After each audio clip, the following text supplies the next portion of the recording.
Elias Croft a fait venir 4 épouses par correspondance parce que sa fille avait cessé de dormir. Le docteur disait que Clara était en parfaite santé, mais chaque nuit, elle chuchotait à quelqu'un qui n'était pas là. Alors Elias a payé pour 4 femmes de l'Est et a attendu.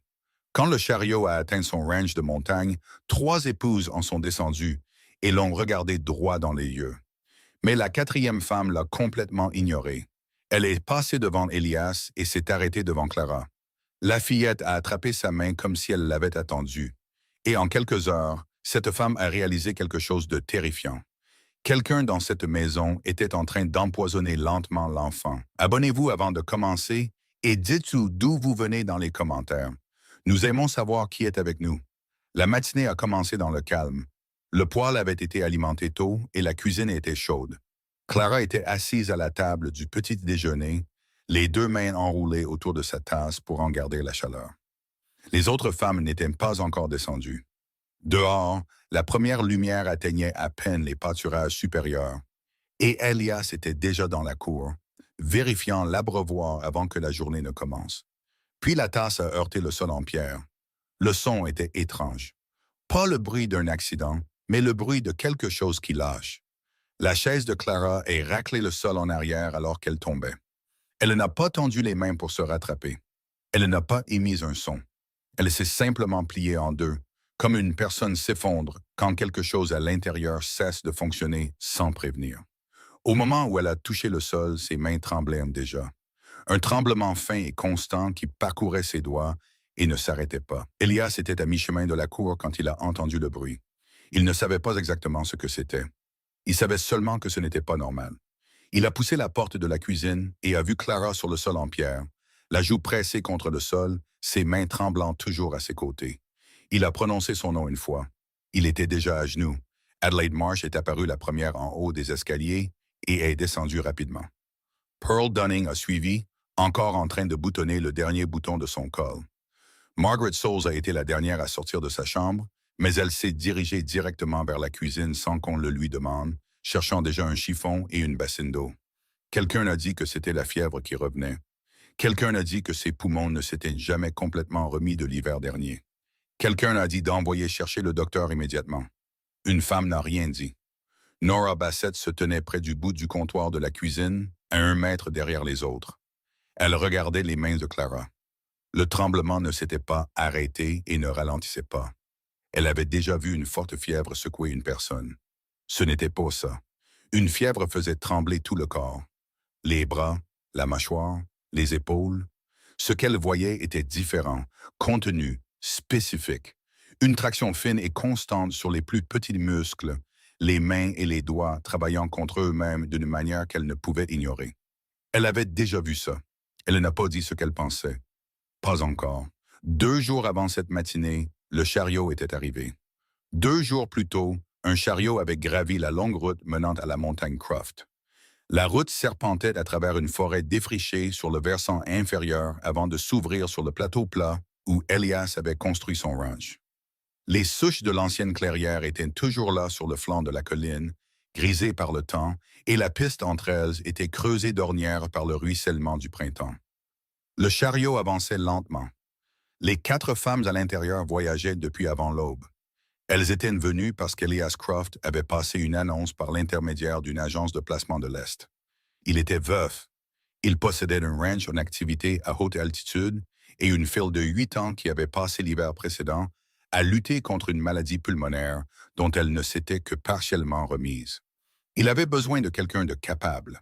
Il avait besoin de quelqu'un qui puisse gérer une maison et travailler à ses côtés dans un endroit isolé et froid la majeure partie de l'année. Il avait rédigé cette annonce dans un langage simple, et il pensait chaque mot qu'il avait écrit. 3 femmes sont descendues du chariot les premières. Adelaide Marsh est descendue comme si elle avait attendu que le chariot s'arrête. Sa robe était en laine grise, bien faite, propre malgré la route. Elle a posé sa botte sur le marchepied et est entrée dans la cour avec un regard rapide et mesuré. La grange, la maison, l'état des poteaux de clôture, l'homme qui se tenait près de la barrière. Ses yeux ont tout couvert dans les premières secondes, puis se sont posés sur Elias avec l'expression patiente de quelqu'un qui s'était déjà fait plusieurs opinions. Pearl Dunning l'a suivi. Pearl était plus jeune, une vingtaine d'années, avec un visage ouvert et les manières faciles de quelqu'un qui n'avait jamais eu de mal à se faire aimer. Elle a souri aux ouvrières du ranch avant de sourire à Elia. Ce n'était pas un sourire calculé, c'était simplement sa façon d'être au monde. Margaret Sauls est descendue du chariot, la dernière des trois. Elle était stable sur ses pieds et elle a inspecté la cour comme quelqu'un inspecte un travail qu'il décide d'accepter ou non. Ses yeux sont allés vers la clôture du côté nord de la propriété, puis vers le tas de bois et enfin vers l'état du potager. Elle a regardé le travail à faire plus qu'elle n'a regardé l'homme qui avait besoin qu'on le fasse. Toutes les trois se sont tournées vers Elias quelques instants après être descendues.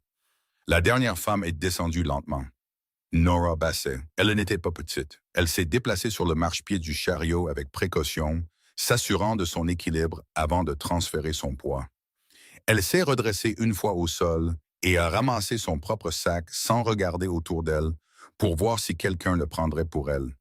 Sa robe était sombre et simple et ses cheveux étaient tirés en arrière sans arrangement particulier. Elle était d'une carrure robuste, comme une femme qui a travaillé dur toute sa vie et en porte les marques. Elle ne ressemblait pas aux autres. Elle n'a pas regardé Elias. Ses yeux sont passés au-delà de lui, au-delà des ouvrières du ranch, au-delà des trois femmes qui se positionnaient déjà près de l'homme propriétaire. Ses yeux sont allés vers le proche. Une enfant se tenait dans l'ombre de l'encadrement de la porte. Mince, pâle, les bras croisés sur sa poitrine et le dos légèrement appuyé contre la porte derrière elle, comme si elle était prête à rentrer à l'intérieur si la matinée tournait mal. Elle regardait le chariot et les femmes avec l'expression attentive de quelqu'un qui s'attendait à être ignoré et qui s'en était accommodé. Nora a marché droit vers elle. Elle est passée devant Elias sans le saluer. Elle est passée devant les trois autres femmes. Elle a traversé la cour, est montée sur le porche et s'est arrêtée devant l'enfant.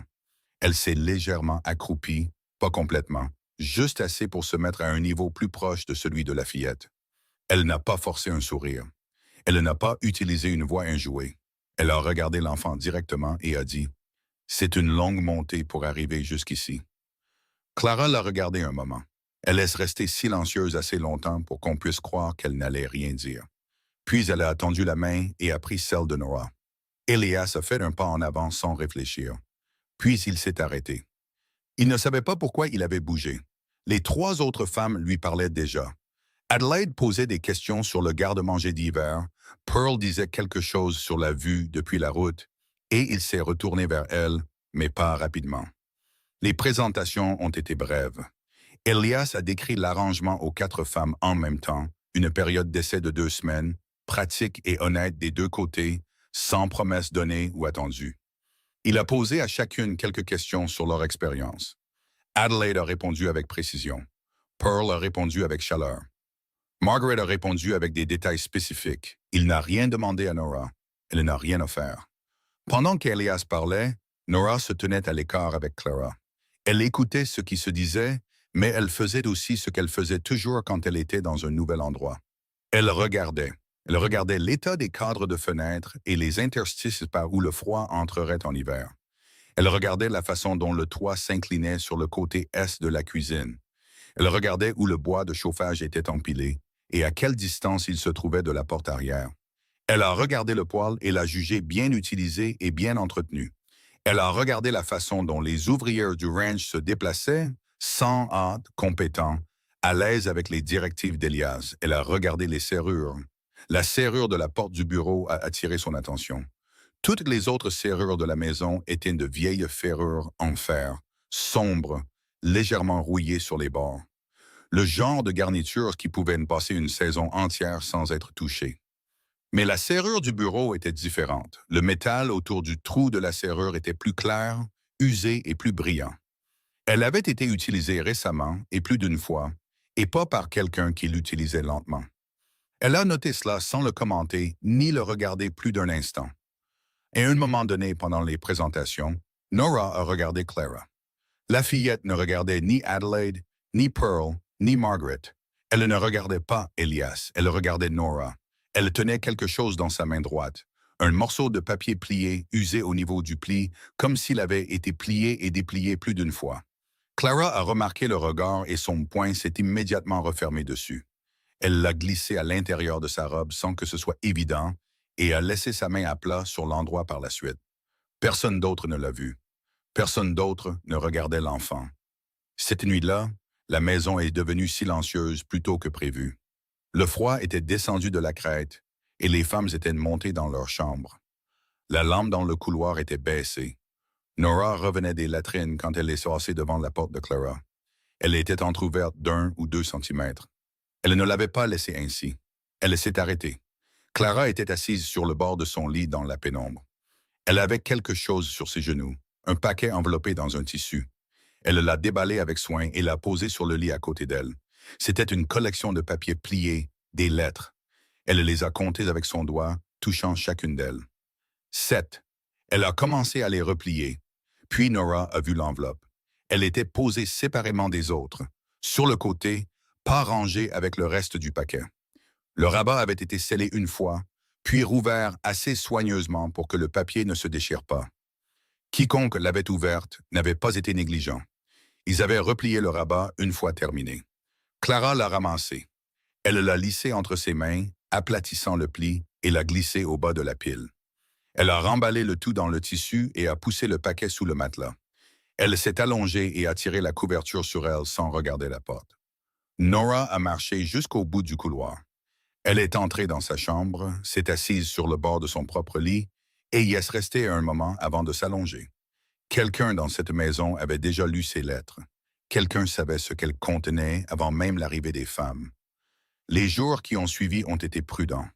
Chacune des 4 femmes a compris, sans que personne ne le dise clairement, qu'elles étaient observées non seulement par Elias, mais aussi par les ouvriers du ranch et les unes par les autres. L'arrangement qu'Elias avait décrit était pratique en surface, mais sous la surface, c'était une compétition, et toutes le savaient, même si aucune ne le disait. Adelaide se déplaçait dans la maison avec l'efficacité de quelqu'un qui avait décidé exactement ce qu'elle était venue faire et qui le faisait. Elle a réorganisé le garde-manger de la cuisine le 2e jour sans qu'on le lui demande et a présenté à Elias une liste de ce qui manquait et de ce qu'il fallait commander avant l'hiver.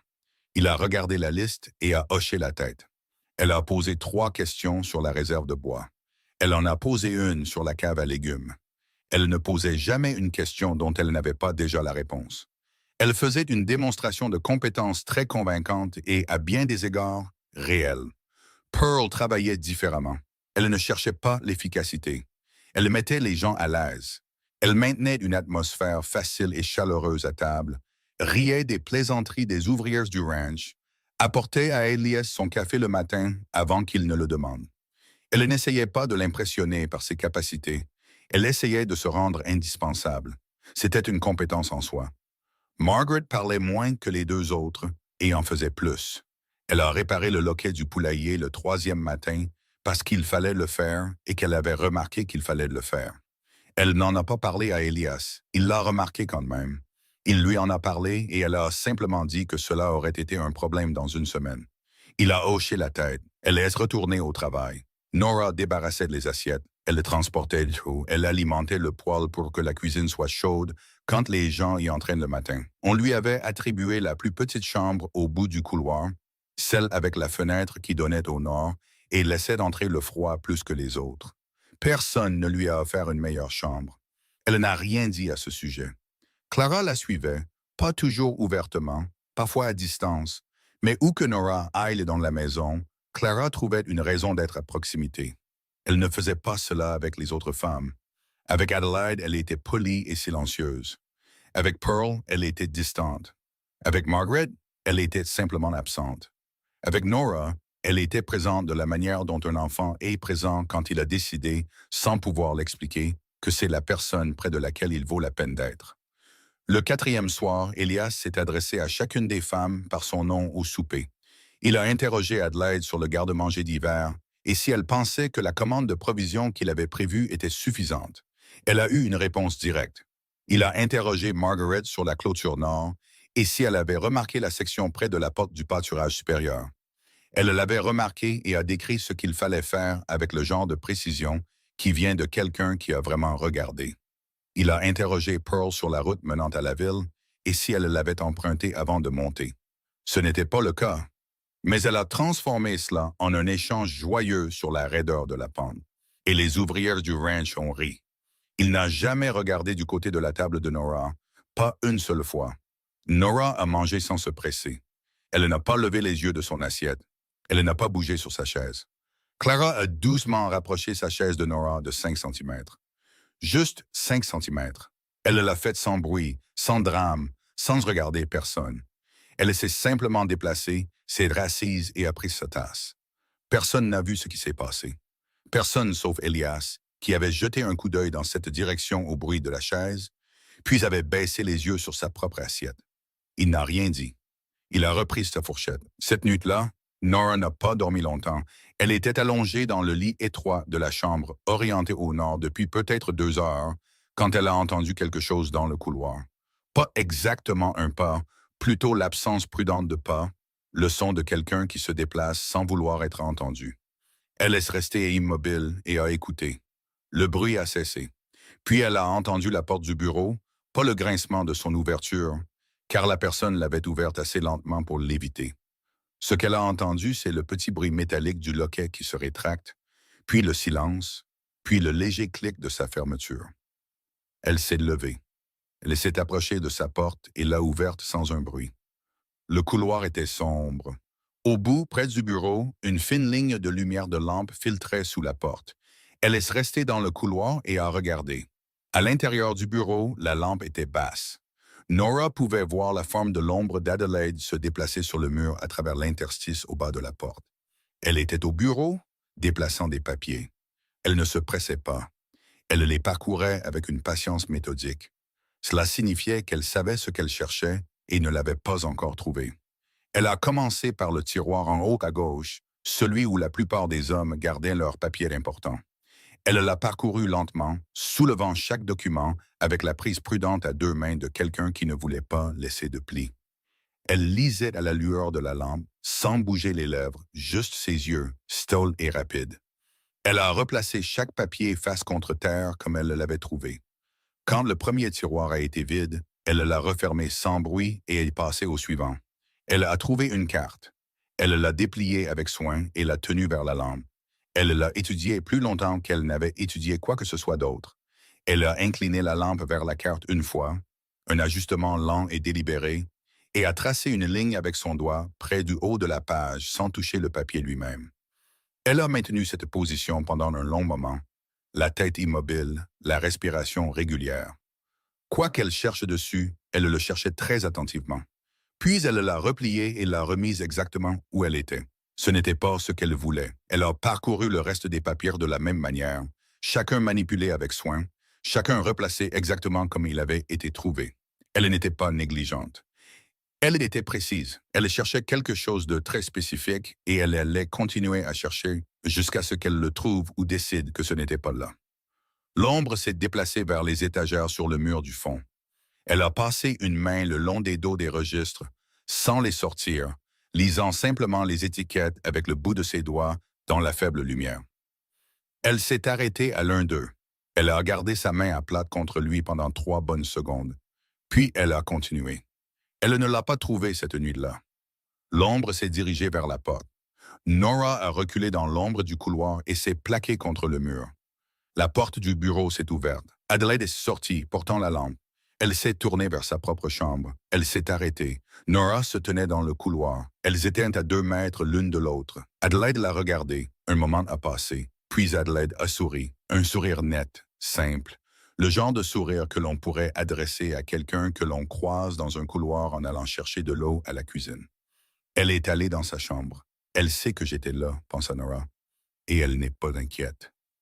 C'était la partie la plus troublante. Pas qu'elle ait été surprise, mais qu'elle n'ait pas peur d'être surprise. Le lendemain matin était froid et lumineux. Nora était près de la clôture avant le lever du jour, fendant du petit bois d'un tas de pins secs qui avait été laissé du côté nord de la grange. Le travail était simple, et elle était douée pour ça. Elle y était depuis peut-être 20 minutes quand elle a entendu des sabots sur la route. Un cavalier est arrivé de l'autre côté de la clôture et s'y est arrêté. Il n'a pas appelé. Il a simplement arrêté son cheval et a attendu. Quelques minutes plus tard, Adelaide est venue du porche. Nora a continué à fendre le bois. Elle n'a pas levé les yeux directement. Elle regardait du coin de l'œil. L'homme à la clôture était mince et habillé pour le voyage. Pas un ouvrier de ranch, pas un local à première vue. Il tenait son chapeau dans une main, comme un homme tient un chapeau quand il s'est entraîné à se présenter à des étrangers.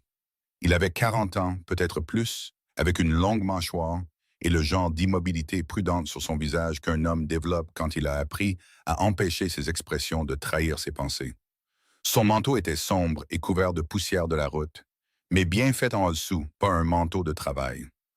Un manteau de voyage, le genre qu'un homme porte quand il se déplace entre les villes exprès et ne veut pas avoir l'air de venir de loin. Adelaide se tenait à la clôture et lui parlait à voix basse. L'homme écoutait.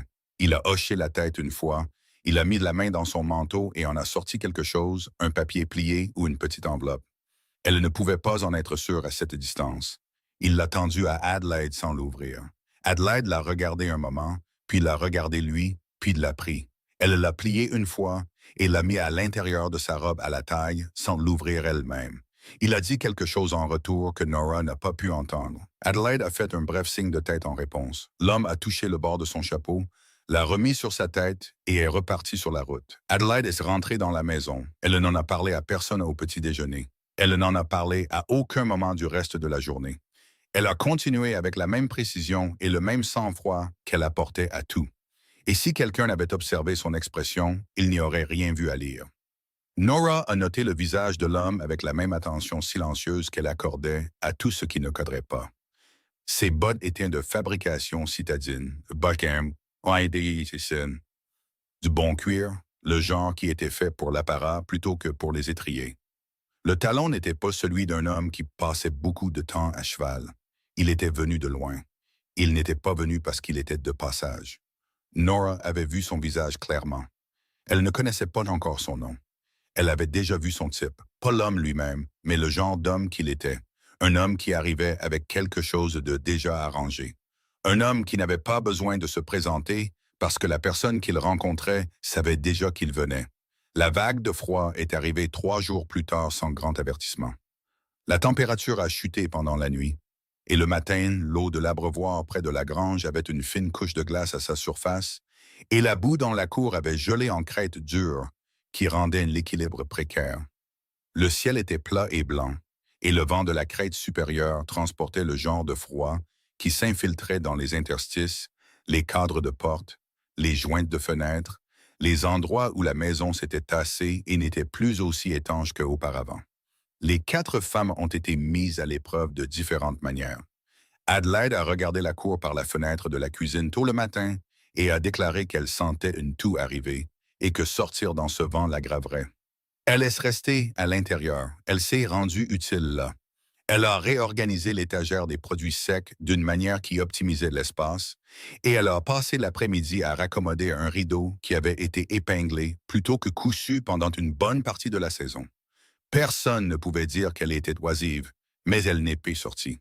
Pearl est sortie après le petit déjeuner et a tenu peut-être 40 minutes avant de rentrer, frigorifiée et troublée.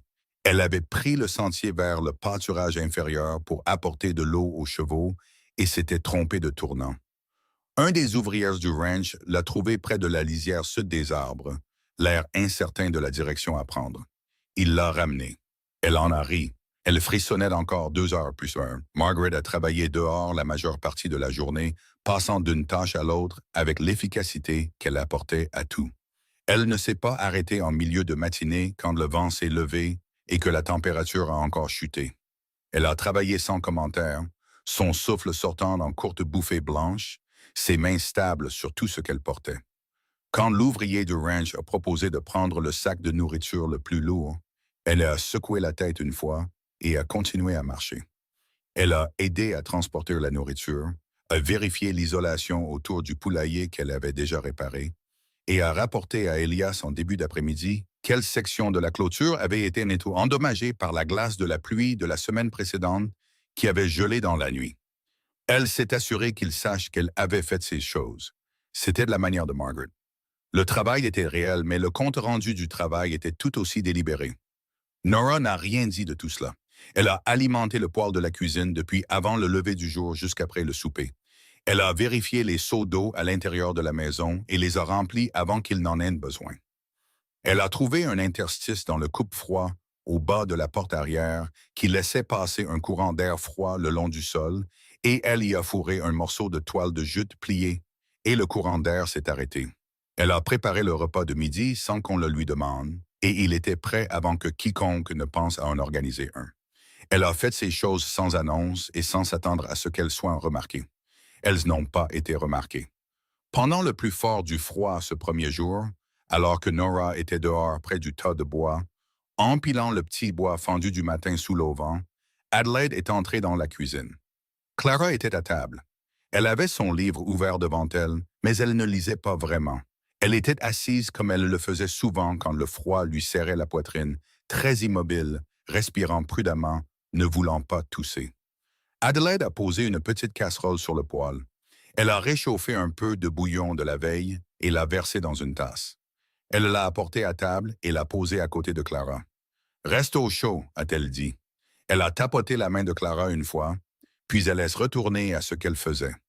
Au moment où Nora est rentrée avec les bras chargés de petits bois, la tasse était à moitié vide et Clara la finissait. Nora a posé le petit bois dans la boîte à côté du poêle. Elle a regardé la tasse. Elle ne l'a pas prise. Elle n'a rien dit. Elle est retournée à son travail. 2 jours après l'arrivée de la vague de froid, Clara s'est effondrée. C'est arrivé dans la cuisine le matin, de la même manière que cela s'était produit au début de cette histoire. Clara était à la table du petit déjeuner. La tasse est tombée, la chaise a raclé, le son était étrange. Le docteur est monté de Ridgeline en milieu de matinée. C'était un homme prudent nommé Hartwell, qui était le seul médecin de la vallée depuis 12 ans et qui avait soigné Clara pendant le pire de sa maladie pulmonaire l'hiver précédent. Il l'a examinée pendant un quart d'heure. Il a vérifié sa respiration, sa température, la couleur de ses lèvres, la réaction de ses yeux. Il lui a demandé de serrer ses doigts et elle l'a fait faiblement. Il a dit à Elias que c'était une rechute. Ses poumons étaient vulnérables et la vague de froid avait probablement été trop forte. Il a laissé un tonique. Il a dit qu'elle avait besoin de repos, de chaleur et de liquide, et qu'il reviendrait dans 2 jours pour voir comment elle allait. Tout le monde a accepté cela. Les autres femmes ont hoché la tête. Elias l'a remercié. L'ouvrier du ranch l'a raccompagné à son cheval. Elias n'a pas suivi. Il est resté dans l'embrasure de la porte de la chambre de Clara un moment après le départ du docteur, une main appuyée contre le cadre, regardant sa fille allongée et immobile dans le lit étroit. Il n'est pas entré. Il est resté là assez longtemps pour que Nora, passant dans le couloir, puisse voir ses épaules et leur posture, l'immobilité particulière d'un homme qui retient quelque chose parce qu'il n'y a pas d'autre choix et qu'il en a l'habitude. Puis il est allé à la cuisine, s'est versé une tasse d'eau et est resté à la fenêtre avec, sans boire. Il est resté là jusqu'à ce qu'un des ouvrières du ranch l'appelle de la cour et il a posé la tasse et est sorti. Nora s'est assise avec Clara quand tout le monde s'était éloigné de la chambre. Elle a regardé les mains de l'enfant posées sur la couverture à ses côtés. Le tremblement était présent depuis l'effondrement, et il ne s'était pas complètement arrêté. Elle l'a observé pendant longtemps. Nora avait déjà vu ça, pas dans un livre de médecine, mais dans une maison en Ohio une nuit d'hiver, quand son propre enfant avait tremblé de la même manière, et que le docteur avait appelé ça de la fièvre et qu'elle l'avait cru. Elle ne le croirait plus. Le tremblement était trop spécifique. Une rechute pulmonaire ne faisait pas ça. Ne tirait pas sur les petits muscles des mains et des doigts tout en laissant les bras et les épaules relativement immobiles. Ce qu'elle regardait n'était pas ce que le docteur Hartwell avait diagnostiqué. Elle ne savait pas encore avec certitude ce que c'était, mais elle savait que ce n'était pas ça. Le docteur a fermé sa sacoche près de la porte de la cuisine et a fait ses adieux. Il a serré la main d'Elias. Il est sorti. Nora a regardé la tasse sur la table, celle qu'Adelaide avait apportée 2 jours plus tôt. Elle était toujours là où Clara l'avait laissée, rincée une fois, mais pas déplacée. Elle s'est approchée de la table et l'a prise. Elle l'a portée à son visage. Pas un médicament, pas un simple bouillon. Quelque chose en dessous, faible, presque rien. Le genre d'odeur qui se cache derrière une odeur plus forte quand quelqu'un a ajouté quelque chose et a essayé de le couvrir. Elle ne pouvait pas la nommer. Mais elle était là. Elle a reposé la tasse avec précaution. Ses mains étaient instables. Elles avaient toujours été stables quand c'était important. Elle n'a rien dit au docteur. Elle n'a rien dit à Elias. Elle n'a rien dit à Adelaide, ni à Pearl, ni à Margaret. Elle est allée au poêle. À partir de ce matin-là, Nora a pris le contrôle personnel et complet de tout ce qui entrait dans le corps de Clara. Elle ne l'a pas annoncé. Elle n'a pas établi de règles à ce sujet, ni ne s'est expliquée à qui que ce soit. Elle a simplement rendu impossible pour quiconque d'être le premier. Elle était dans la cuisine avant que quiconque ne descende le matin.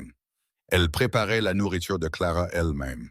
Chaque repas, chaque tasse d'eau, chaque petite assiette de biscuits, de viande salée ou de fruits en conserve qui était posée devant l'enfant. Si quelqu'un tendait la main vers quelque chose sur l'étagère, avant que Nora ne l'ait autorisé, Nora était déjà là la première. Le deuxième matin, Adelaide est entrée dans la cuisine alors que la tasse de Clara était encore en train d'être remplie. Elle s'est dirigée vers l'étagère où étaient conservées les herbes, pas rapidement, sans but particulier dans son mouvement, juste le mouvement naturel d'une femme cherchant quelque chose qu'elle utilisait tous les jours. Nora a posé la louche et était à l'étagère avant que la main d'Adelaide ne l'atteigne. Elle a pris le pot d'herbe elle-même et l'a posé sur le comptoir près du poêle, à sa propre portée et à celle de personne d'autre. Adelaide l'a regardé. Nora l'a regardé en retour. Aucune d'elles n'a dit un mot. Adelaide est allée à la table et s'est assise. Le troisième matin, Adelaide n'est pas venue à la cuisine avant que Clara n'ait déjà mangé. Personne n'a remarqué que c'était délibéré. Cela semblait attentif. Cela ressemblait au genre de soins qu'une femme capable donne à un enfant malade. Adelaide a continué son travail dans la cuisine et autour de la maison sans aucun changement visible dans son comportement. Elle n'a pas tendu la main vers l'étagère. Elle n'a pas proposé d'apporter quoi que ce soit à Clara. Elle était simplement présente, calme et sans hâte. Nora la surveillait de la même manière qu'elle surveillait l'étagère. En 36 heures, le tremblement de Clara a ralenti. En 2 jours complets, il avait cessé. Sa couleur était meilleure qu'elle ne l'avait été. Le docteur est revenu le deuxième jour et s'est déclaré satisfait de ses progrès. Plus rapide que ce à quoi il s'attendait, a-t-il dit, ce qui signifiait qu'elle était plus forte que sa taille ne le suggérait. Il a laissé un deuxième tonique. Il a dit qu'elle devait encore se reposer, mais que le pire était passé. Elias l'a remercié. Les ouvrières du ranch l'ont de nouveau raccompagnée. Dans la cuisine, Nora a mis un bol de porridge devant Clara et s'est assise en face d'elle pendant qu'elle mangeait. Clara mangeait lentement, comme une personne mange quand elle a été malade assez longtemps, pour que la nourriture demande encore un petit effort.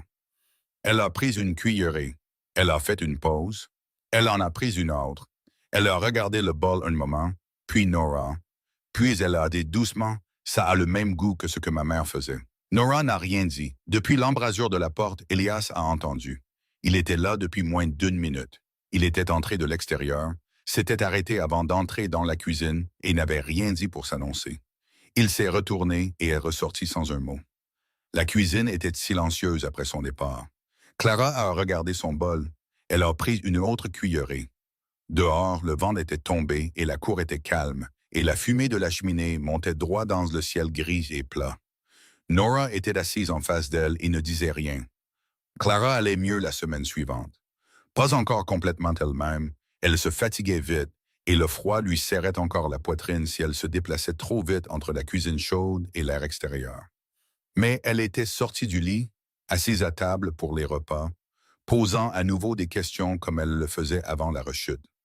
La couleur était revenue sur son visage de la manière lente et prudente dont vient un vrai rétablissement. Pas tout d'un coup, mais morceau par morceau. Le tremblement avait complètement disparu. Nora observait Adelaide pendant ces jours-là de la même manière qu'elle l'observait depuis la nuit dans le bureau. Rien dans les manières d'Adelaide n'avait changé. Elle était toujours précise, toujours calme, faisant exactement ce qu'une femme capable fait dans une maison où elle veut rester. Elle parlait à Elias au repas de questions pratiques, les cadres de fenêtres qui devaient être recellés avant le grand hiver, l'état de la réserve de sel, si la cave à légumes avait une capacité suffisante pour ce qui avait été entreposé. Elle n'avait jamais tort sur rien de tout cela.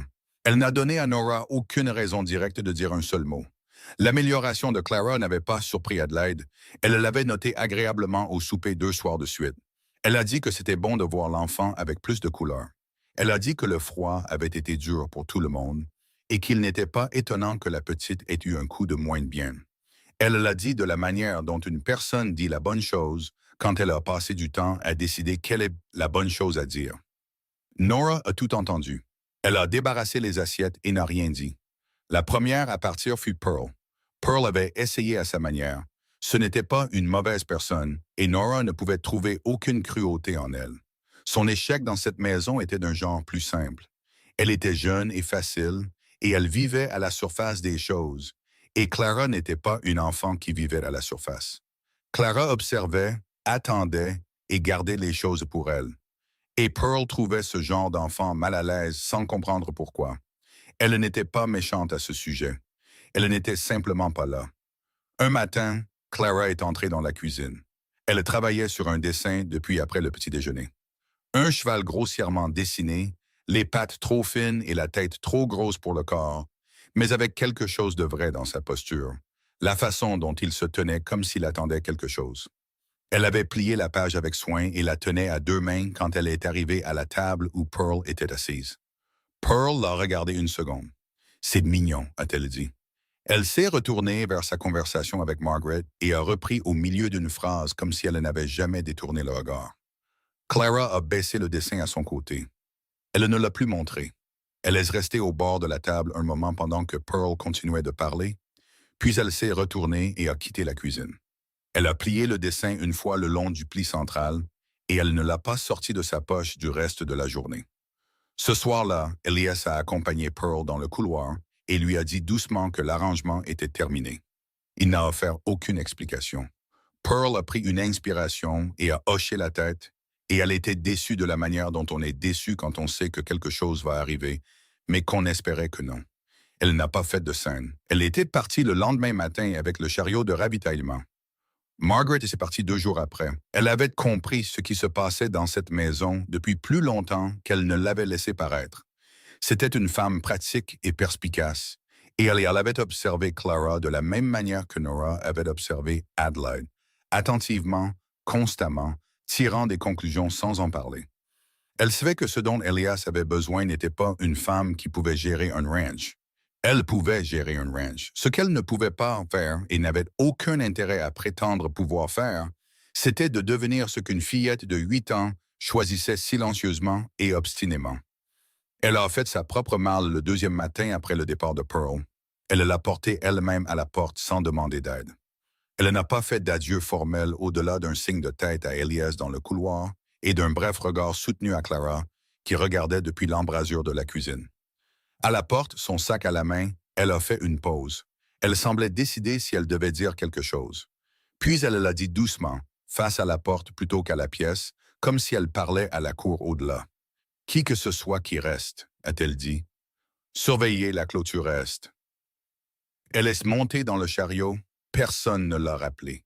Personne ne lui a demandé ce qu'elle voulait dire. Le chariot a descendu la route et le son s'est estompé à travers les bois. Nora s'est retournée vers le poêle. Elle n'avait pas besoin de demander ce que Margaret avait voulu dire.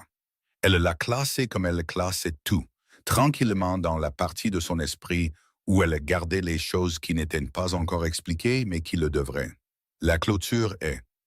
Elle la regarderait quand elle aurait une raison d'aller par là. Il en restait 2. La maison était plus calme maintenant. Moins de pas dans le couloir, moins de voix au repas, moins de petites négociations sur l'espace de la cuisine et l'attribution du bois de chauffage. Mais le calme n'était pas confortable. C'était le calme de 2 personnes en étroite proximité qui savent toutes deux quelque chose que ni l'une ni l'autre n'a encore nommé. Adelaide s'y déplaçait avec la même efficacité calme qu'elle apportait à tout. Nora s'y déplaçait de la même manière qu'elle l'avait toujours fait. Clara se rétablissait régulièrement. Elle mangeait ce que Nora lui préparait et dormait bien. Et le docteur, lors de sa dernière visite, a pressé son stéthoscope contre son dos et a dit que ses poumons semblaient plus clairs qu'ils ne l'avaient été depuis l'automne. Il a dit qu'elle était plus forte que sa taille ne le suggérait et il semblait sincèrement heureux. Il n'a laissé aucun nouveau tonique. Il a dit qu'elle pouvait reprendre progressivement ses activités normales. Adelaide a souri à cela au souper et a dit qu'elle était heureuse de l'entendre. Quelques matins après le départ de Pearl et Margaret, Nora était seule dans la cuisine à pétrir la pâte à pain quand Adelaide est entrée. Nora a entendu son pas à la porte et le son particulier de son déplacement, mesuré, délibéré, vers l'étagère de rangement sur le mur du fond. Elle a continué à pétrir la pâte et n'a pas tourné la tête. Elle était consciente de l'endroit exact où se trouvait Adelaide dans la pièce derrière elle. La main d'Adelaide s'est posée sur le bocal. Nora a posé la pâte. Adelaide. Elle l'a dit d'un ton plat et égal, sans chaleur. Pas une question, pas un avertissement, juste le nom dans la pièce silencieuse. Adelaide s'est retournée. Elle a regardé Nora de l'autre côté de la cuisine avec une expression qui s'est installée dans son calme habituel si rapidement que vous auriez manqué toute autre version si vous aviez cligné des yeux. Le moment est passé entre elles et avait un certain poids. Puis Adelaide a souri, le sourire net et poli qu'elle utilisait depuis le jour de son arrivée, assez chaleureux en surface pour passer pour authentique. « Je cherche le sel », a-t-elle dit. Elle a pris le pot de sel sur l'étagère à côté de l'autre. Elle a quitté la cuisine sans se presser. Ce soir-là, Nora est sortie par l'arrière de la maison quand la lumière était basse. Elle a pris le chemin le long du potager où couraient les vieux poteaux de clôture et où le terrain descendait vers le sentier inférieur. Adelaide était déjà dehors. Elle se tenait près du coin de la clôture du jardin, les bras le long du corps, et elle était peut-être sortie pour une raison quelconque ou pour celle-ci. Quoi qu'il en soit, elle était là et il n'y avait pas de fenêtre proche ni personne d'autre à proximité. Nora s'est arrêtée à quelques pas d'elle. Elle a gardé sa voix égale et l'a dit simplement, sans drame. Elle a décrit le bouillon qu'Adelaide avait apporté à Clara pendant la vague de froid. Elle a décrit la manière spécifique dont les mains de Clara avaient tremblé et pourquoi c'était anormal pour une rechute pulmonaire. Elle a décrit ce qui avait changé dans les 36 heures après qu'elle ait pris en charge chaque tasse et chaque assiette qui passait devant cet enfant. Elle a décrit le matin où la main d'Adelaide s'est posée sur le bocal de rangement et ce que Nora avait observé de l'autre côté de la pièce. Elle ne l'a pas formulé comme une accusation. Elle l'a énoncé pour ce que c'était, un compte-rendu de ce qu'elle avait vu et de ce qu'elle avait fait à ce sujet. Adelaide est restée immobile pendant tout ce temps. Elle a écouté sans interrompre. Quand Nora a fini, Adelaide est restée silencieuse un moment, la regardant avec une expression que Nora n'avait pas attendue et ne pouvait pas entièrement lire. Ce n'était pas de la colère, ce n'était pas de la culpabilité. C'était plus proche du regard d'une personne qui a mal jugé la difficulté d'un problème et qui révise son estimation. Même si vous aviez raison, a dit Adelaide, qui vous croirait? Elle a regardé Nora directement quand elle a dit cela. La robe simple, la carrure robuste, les manières discrètes qui étaient passées inaperçues de tout le monde dans ce ranch depuis le jour où le chariot était monté. Elle l'a dit sans cruauté, sans plaisir. Elle l'a dit comme on énonce un fait sur la météo ou l'état du sol, simplement parce que c'était simplement vrai. Puis elle est rentrée. La qualité presque respectueuse de ce regard est restée avec Nora. Adelaide n'avait pas regardé quelque chose qui la gênait. Elle avait regardé une égale, une qu'elle avait jusqu'à présent sous-estimée. Adelaide était partie avant le lever du soleil le lendemain matin. Personne ne l'a entendu partir. Le chariot de ravitaillement devait revenir, et elle s'était arrangée avec le conducteur à l'avance avant que la maison ne soit réveillée. Au moment où Elias est descendu, sa chambre était vide et son sac était parti. Et l'ouvrier du ranch qui est venu avec le chariot a dit qu'elle lui avait dit avoir reçu des nouvelles de sa famille et qu'elle devait voyager. Nora est allée à l'étagère de rangement. Le bocal qu'Adelaide avait touché était propre, pas simplement rincé, mais frotté à l'intérieur et à l'extérieur, sans résidus sur le verre et sans odeur de ce qu'il aurait pu contenir. Elle avait fait cela dans le noir avant que quiconque ne soit levé, ce qui signifiait qu'elle avait été dans la cuisine pendant que la maison dormait et avait travaillé avec soin et en silence. Elle l'avait laissé exactement comme il apparaîtrait à quiconque n'aurait aucune raison de l'examiner. Nora a remis le bocal en place. Elle a regardé celui à côté. Ce bocal avait été déplacé, pas de beaucoup, 5 centimètres vers la gauche, peut-être un peu moins, par rapport à la position qu'il occupait depuis 3 semaines. Une petite chose, le genre de déplacement qui se produit quand une main cherche quelque chose dans la pénombre et le replace sans être certaine de la position d'origine. Elle avait couvert ses traces, mais pas parfaitement. Elias est venu à table pour le petit déjeuner un peu plus tard. Clara était déjà assise. Il a regardé les chaises vides, puis Nora. « Adelaide », a-t-il dit. Nora a posé son assiette devant lui et s'est assise. Elle a décidé que cet endroit n'était pas pour elle, a dit Nora. Il l'a regardée un moment sans parler. Elle a soutenu son regard sans rien ajouter. Il a regardé son assiette. Il a pris sa fourchette. Clara a mangé son porridge lentement et n'a pas posé de questions sur Adelaide. Elle n'a pas non plus posé de questions sur Pearl ou Margaret. Elle a simplement mangé. Et quand elle a fini, elle a regardé par la fenêtre la cour et la montagne au-delà avec l'expression calme et détachée de quelqu'un qui savait déjà comment cette chose particulière se terminerait. Nora a débarrassé les assiettes. Elle se tenait au comptoir, le dos à la table, et regardait par la petite fenêtre au-dessus de la bassine. Elle ne savait pas encore ce qu'Adelaide avait cherché, mais elle savait que le danger n'était pas parti avec le chariot. Les jours qui ont suivi ont été différents de tous ceux qui avaient précédé depuis l'arrivée des 4 femmes. Pas plus facile, exactement. Le travail du ranch était le même, et le froid était le même, et la montagne n'a pas changé parce qu'il y avait moins de gens dessus. Mais la qualité des jours était différente. La maison avait contenu une tension comme une pièce contient de la fumée, et maintenant cette tension s'était suffisamment dissipée pour qu'on puisse respirer le matin sans la sentir. Il n'y avait plus rien dans la maison qui jouait un rôle, qui était en compétition ou qui attendait que l'autre personne fasse une erreur. Elias allait au pâturage supérieur le matin et revenait l'après-midi. Il parlait peu au souper, mais c'était un silence différent d'avant. Le genre qui vient d'un homme qui réfléchit à des choses pratiques plutôt que de gérer la présence de personnes qu'il ne comprend pas entièrement. Clara mangeait plus au repas. Elle a cessé de tousser la nuit. Nora et Clara ont commencé à trouver un rythme ensemble que la maison bondée avait rendu impossible auparavant.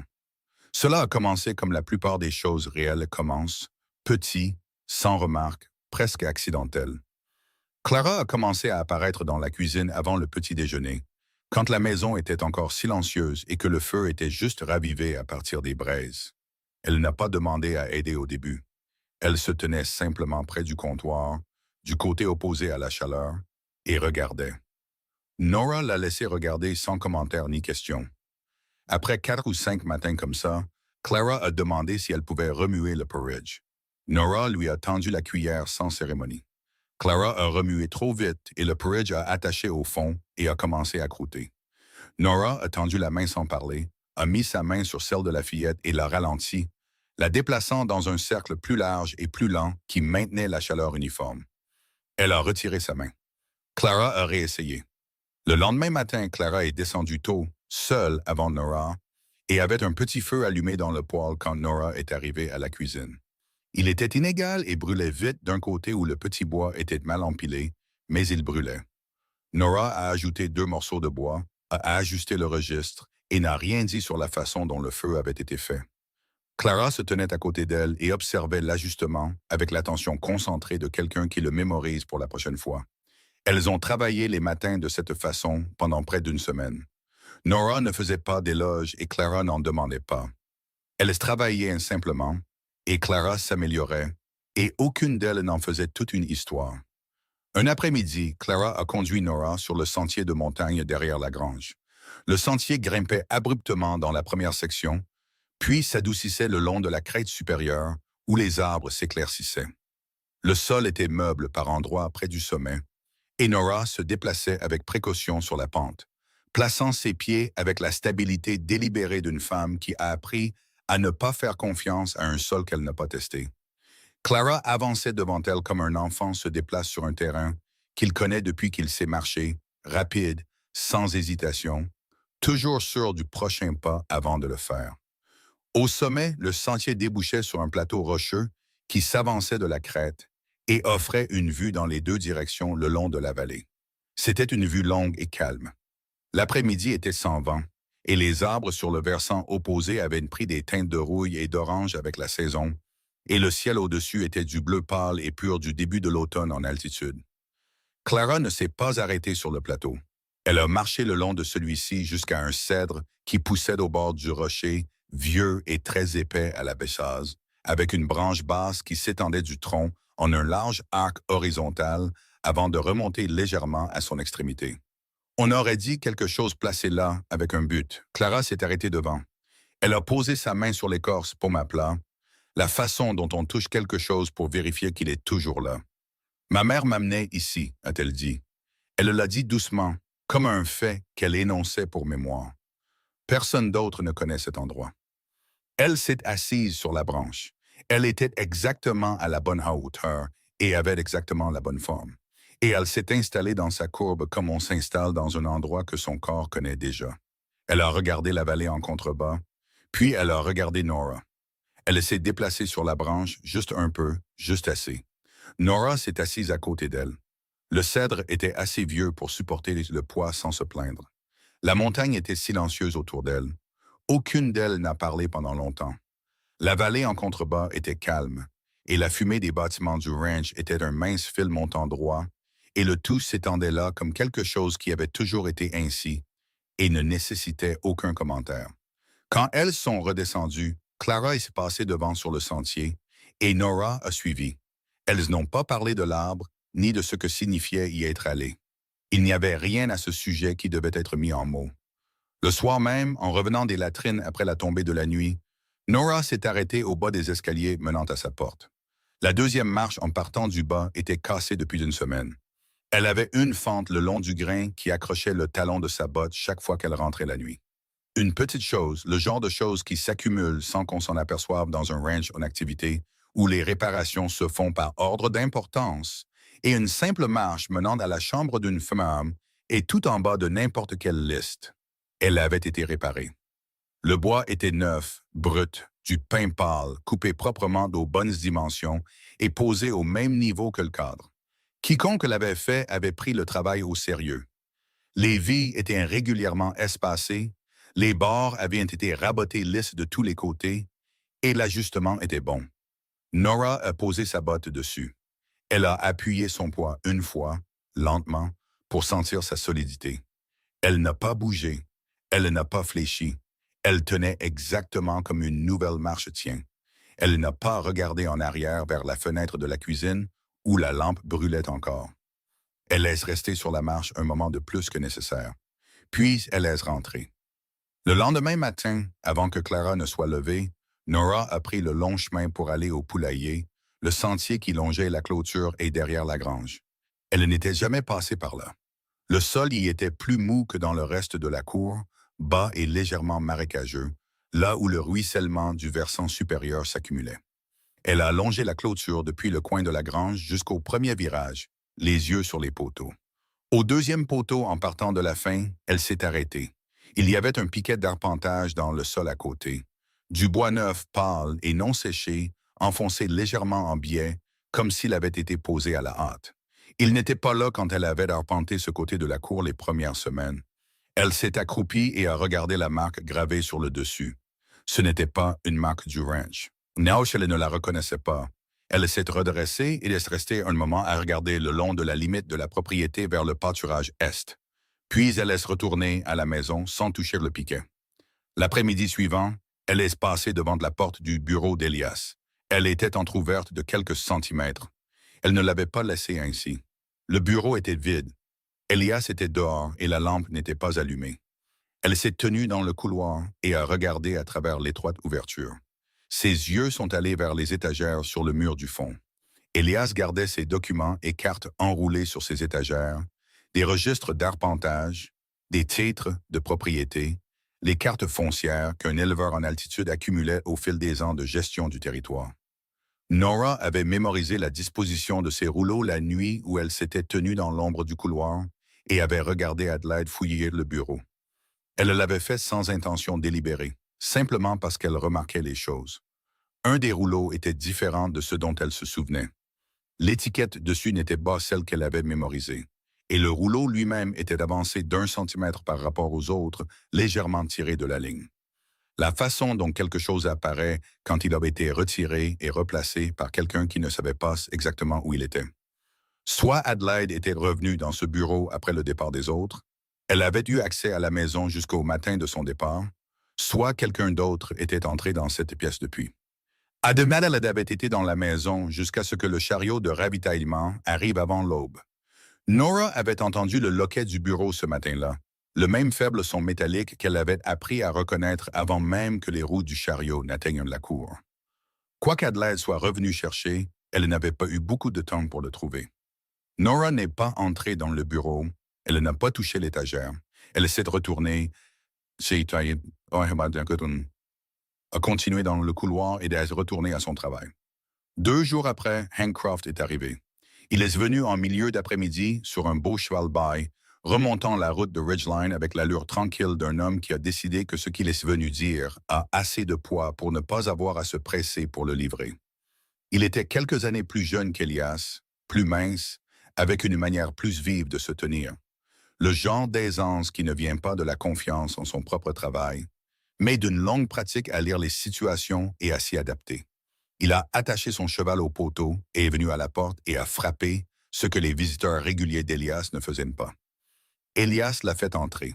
Ils se sont assis à la table de la cuisine, Elias d'un côté, Hank de l'autre. Hank a sorti un document de la poche intérieure de son manteau.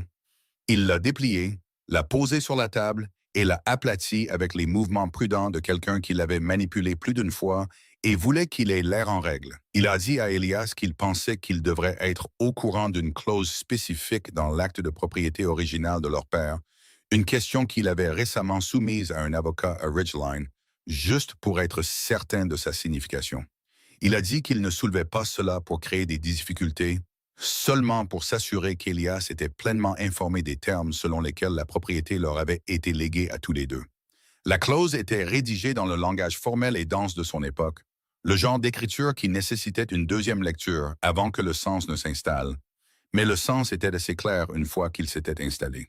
Dans le cas où le fils d'Elias Croft se remarierait sans le consentement formel préalable de l'autre, la partie consentante conservait le droit de demander la copropriété du pâturage Est.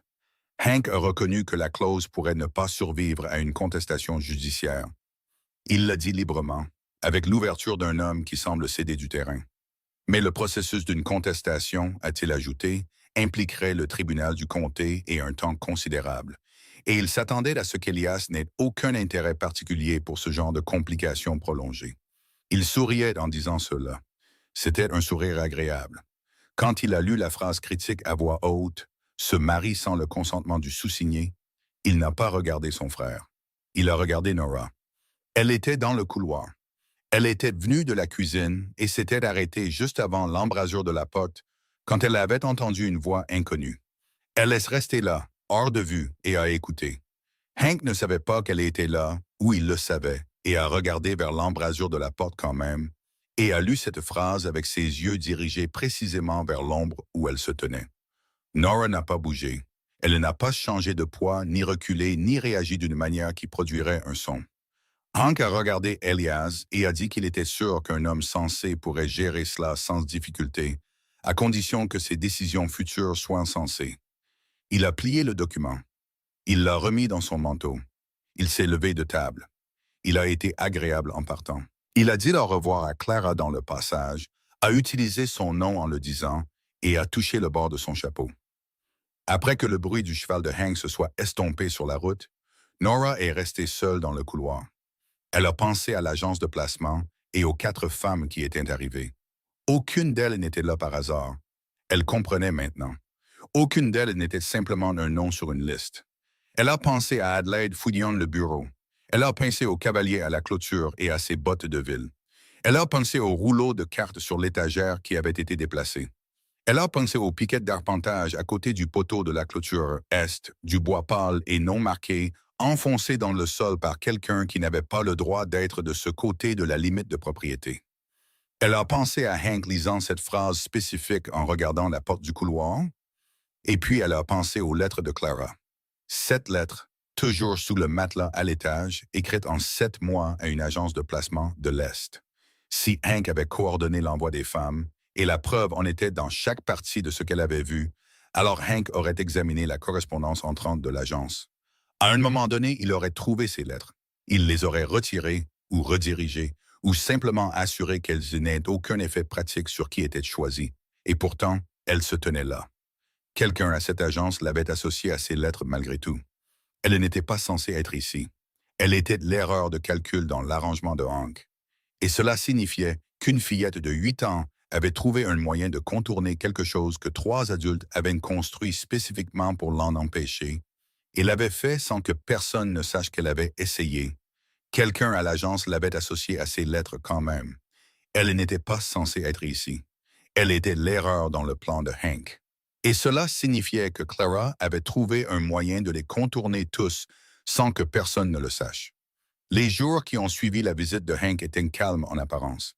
Elias a continué son travail sans mentionner ce que son frère avait dit. Il n'a pas abordé la clause de l'acte au souper et il n'a posé aucune question à Nora à ce sujet. Le document de l'acte se trouvait là où Hank en avait laissé une copie. Nora ne savait pas si Elias en avait gardé une et la question n'a pas été discutée, mais il y avait une qualité chez Elias ces jours-là qui était différente d'avant, une sorte de délibération dans sa façon de se déplacer dans la maison, un soin dans les petites décisions, la façon dont il regardait au repas, combien de temps il restait dans la cuisine après que les assiettes aient été débarrassées, qui suggérait qu'il pesait quelque chose qu'il n'avait pas encore fini de peser. Nora a continué son travail. Elle a gardé ce qu'elle avait assemblé dans son esprit, organisé comme on garde des outils organisés sur une étagère, disponibles, en ordre, prêts quand on en aurait besoin. Elle n'avait pas encore tout, mais ce qu'elle avait était suffisant pour comprendre que la forme de tout cela était plus grande qu'un arrangement qui avait mal tourné. Puis les gens de l'Église sont venus. L'ancien prude avait des affaires dans le comté cette semaine-là et a envoyé sa femme à sa place. Madame Prude est venue avec 2 femmes de la congrégation de Ridgeline Inn. Toutes 2 bien habillées, toutes 2 portant le genre d'autorité spécifique qui ne vient pas de la position, mais d'un long accord partagé sur la façon dont les choses devraient être faites. Elles sont arrivées en milieu de matinée sur un plateau emprunté et l'ont attaché au poteau avec l'allure tranquille de personnes qui s'attendaient à être reçues et à s'asseoir un moment. Elias les a fait entrer dans le salon. Il a offert du café et elles l'ont accepté. Elles ont parlé un moment de la route, qui avait été mauvaise dans la section inférieure depuis la dernière pluie, et de l'état de l'école et de Clara, et si elle était assez bien maintenant pour retourner à ses leçons à Ridgeline. Elles ont dit qu'elle leur avait manqué. Elles ont dit cela avec chaleur, et elles semblaient en le penser.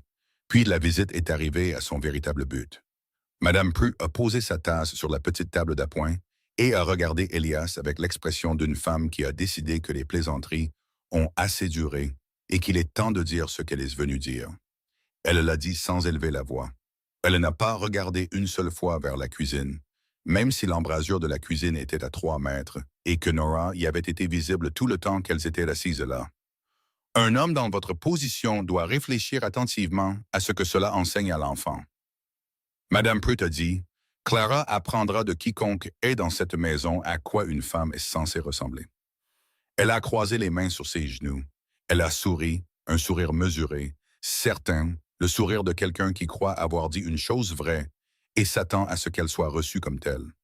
Les 2 femmes à côté d'elle ont hoché la tête, pas avec emphase, des hochements de tête mesurés, du genre qui dit « C'est difficile à dire, mais il fallait le dire, et nous sommes désolés que ce soit le cas. » Dans la cuisine, Nora continuait de pétrir la pâte à pain.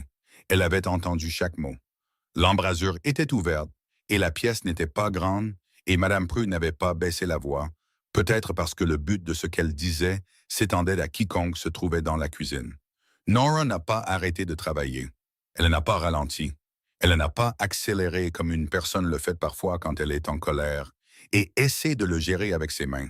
Elle a tourné la pâte, a pressé ses paumes dedans, l'a repliée, l'a retournée et a pressé à nouveau. Elle n'a pas manqué un seul geste.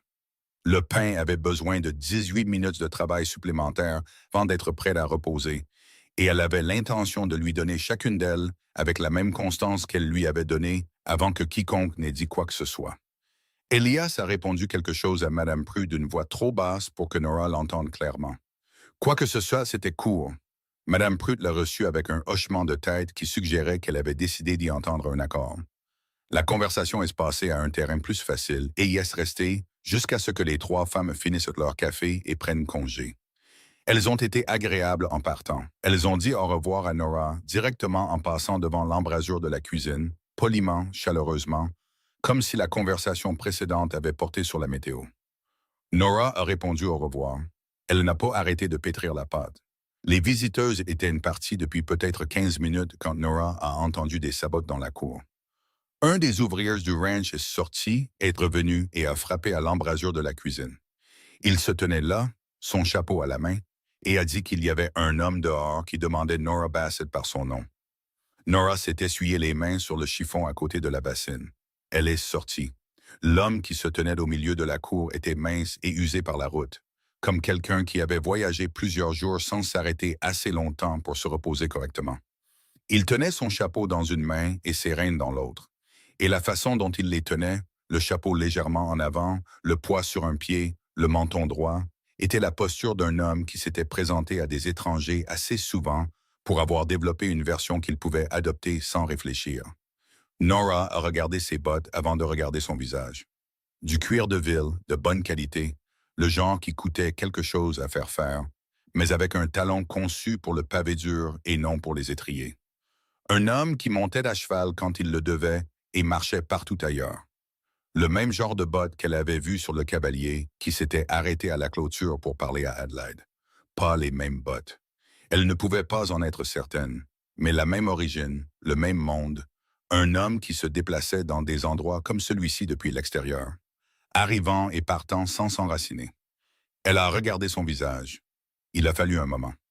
4 ans s'étaient écoulés, et la dernière fois qu'elle l'avait vu, ils étaient dans un autre état, dans une autre maison, à une occasion différente et bien pire. Mais la reconnaissance était venue. Clem Bassett, le frère cadet de son défunt mari, celui qui était apparu 2 jours après les funérailles avec une sacoche de papier et un avocat d'un cabinet du comté voisin, et avait passé la semaine suivante à retirer systématiquement de la maison tout ce qui pouvait avoir une valeur.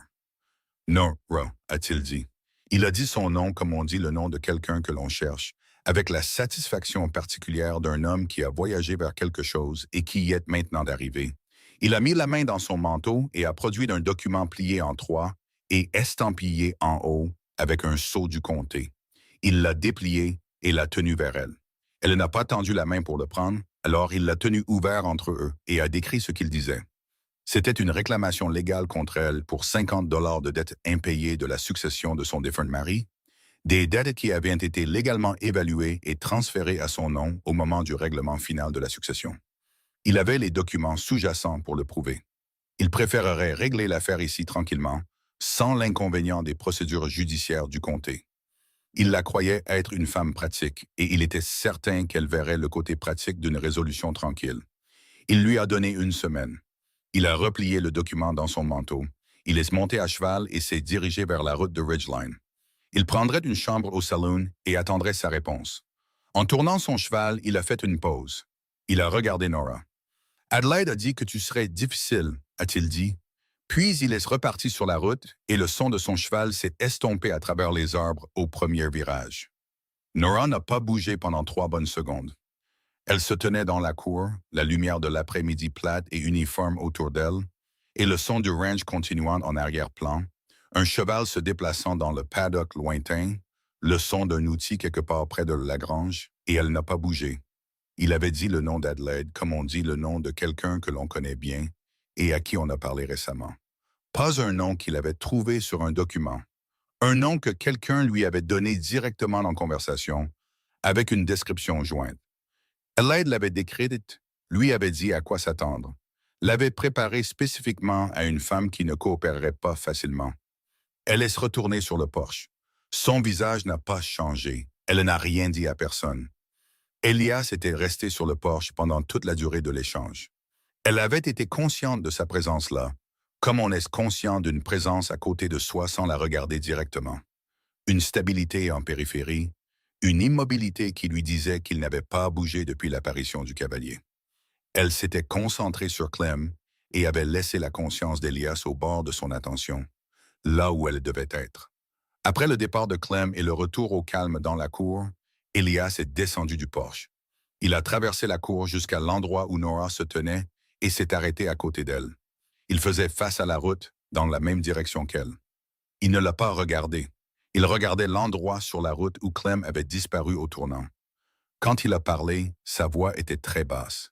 Qui était-ce? Ce n'était pas de la colère. C'était quelque chose de plus froid que la colère.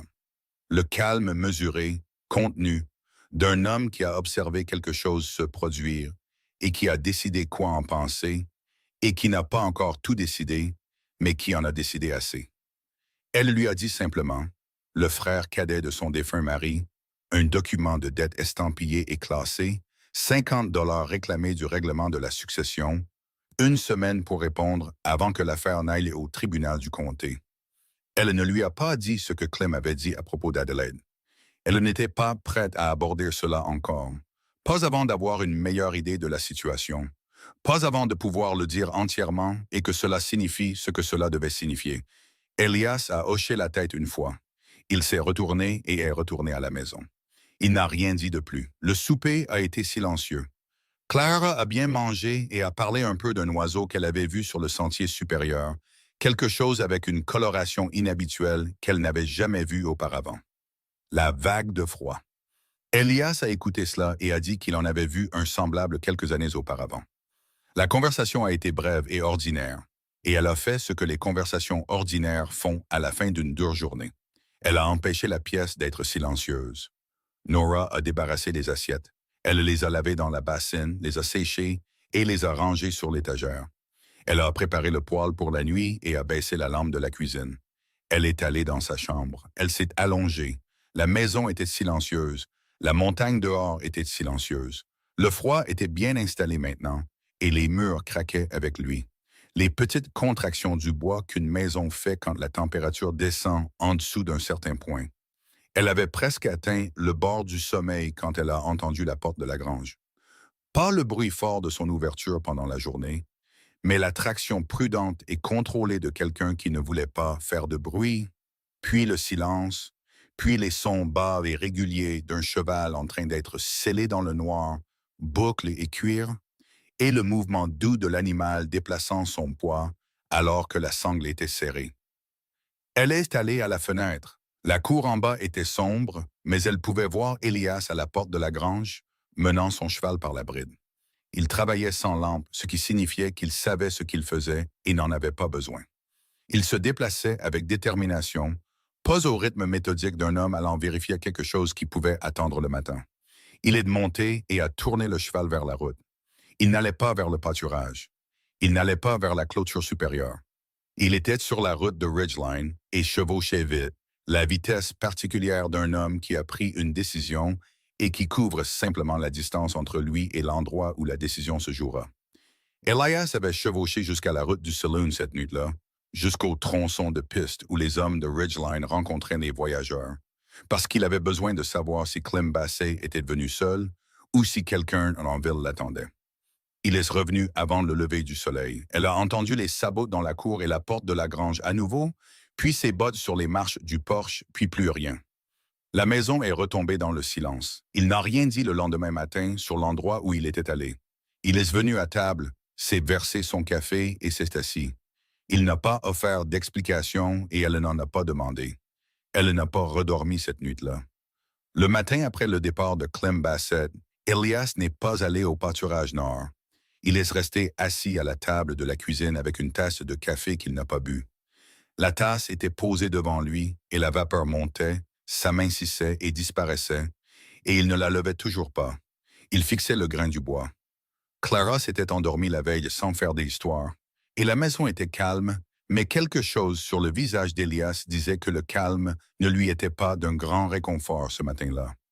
Nora est entrée de l'arrière-cuisine avec un chiffon sec sur le bras. Elle était levée depuis avant l'aube. Elle avait déjà attisé le poêle, apporté 2 seaux d'eau du puits et vérifié Clara 2 fois. Clara dormait sur le côté, respirant facilement. Au moins, c'était une bonne chose. Nora a posé le chiffon sur le comptoir et a commencé à remplir la bassine sans parler. Elle avait appris au cours des dernières semaines qu'il n'était pas nécessaire de parler à Elias en premier. Il parlerait quand il serait prêt, et s'il n'était pas prêt, il ne le ferait pas. Il ne servait à rien de le pousser. Il a parlé sans lever les yeux. Cette dette, a-t-il dit, les 50 $, je n'y crois pas. Nora n'a pas interrompu son travail. Elle a versé l'eau lentement et lui a gardé le dos tourné la plupart du temps. Un homme nommé Clem Bassett, a-t-elle dit, était le frère de mon mari. Mon mari est mort sans devoir rien à personne. J'ai réglé chaque compte moi-même avant de quitter l'Ohio. Elias l'a regardé alors. Vous en êtes certaine. J'ai signé chacun d'eux moi-même, a-t-elle dit. J'ai le papier du greffier du comté en Ohio. Je l'ai gardé parce que je savais que quelqu'un pourrait venir un jour et dire le contraire. Elias est resté silencieux un moment. Il a de nouveau regardé la table. Alors, la dette est fabriquée. Il l'a dit, ce n'était pas une question. Oui, a dit Nora. Il y a eu une autre longue pause. Le poêle a crépité une fois, une bûche s'est tassée et la flamme a baissé, puis s'est redressée. Pourquoi Clem viendrait-il ici? A demandé Elias. Il ne connaît pas cette terre. Il ne me connaît pas. Nora a posé le chiffon sur le bord de la bassine. Elle s'est retournée avec précaution et l'a regardé sans se presser. Il a dit quelque chose en arrivant, a-t-elle dit. Il a dit qu'Adelaide l'avait prévenu que je serais difficile, et je l'ai reconnu dès que j'ai vu comment il se tenait. Nora a ajouté, chapeau dans une main, reine dans l'autre, des bottes de ville faites pour les rues. Il se comportait comme un homme qui arrive, prend ce pourquoi il est venu et repart. Elle a observé le visage d'Elias. Son expression n'a pas changé immédiatement, mais sa mâchoire s'est contractée légèrement. Ses mains, qui reposaient la plate sur la table, se sont légèrement crispées. « Répétez ça, a-t-il dit. Il a dit qu'Adelaide lui avait dit que je serais difficile, a répété Nora. Ce sont ses mots. Elias n'a pas bougé un instant. Puis il s'est levé de table et est allé à la fenêtre. Il est resté là à regarder la cour, l'herbe sèche, la ligne lointaine des pins sur la crête. Son dos était droit et ses bras le long du corps.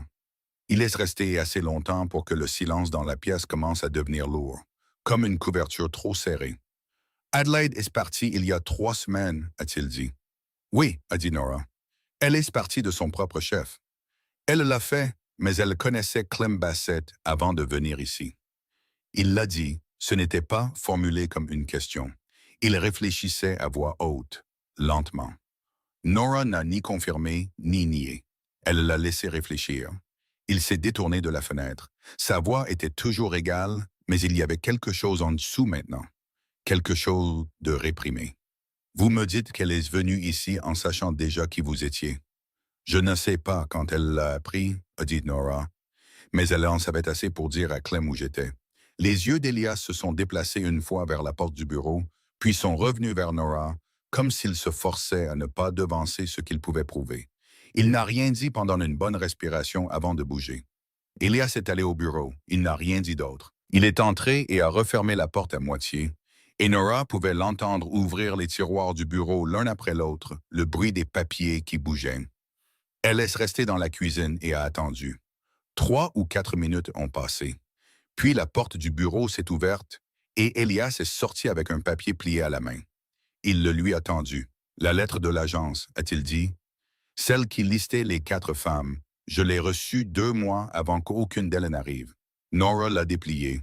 Le papier était usé le long du pli, comme s'il avait été plié et déplié de nombreuses fois. Elle a lu les noms listés en bas. Adelaide Marsh était de la première. Sous son nom, d'une écriture légèrement différente du reste de la lettre, quelqu'un avait écrit une petite note dans la marge. Il était dit « Premier choix, a été informé des détails de la propriété. » Nora a regardé cette ligne et l'a relue.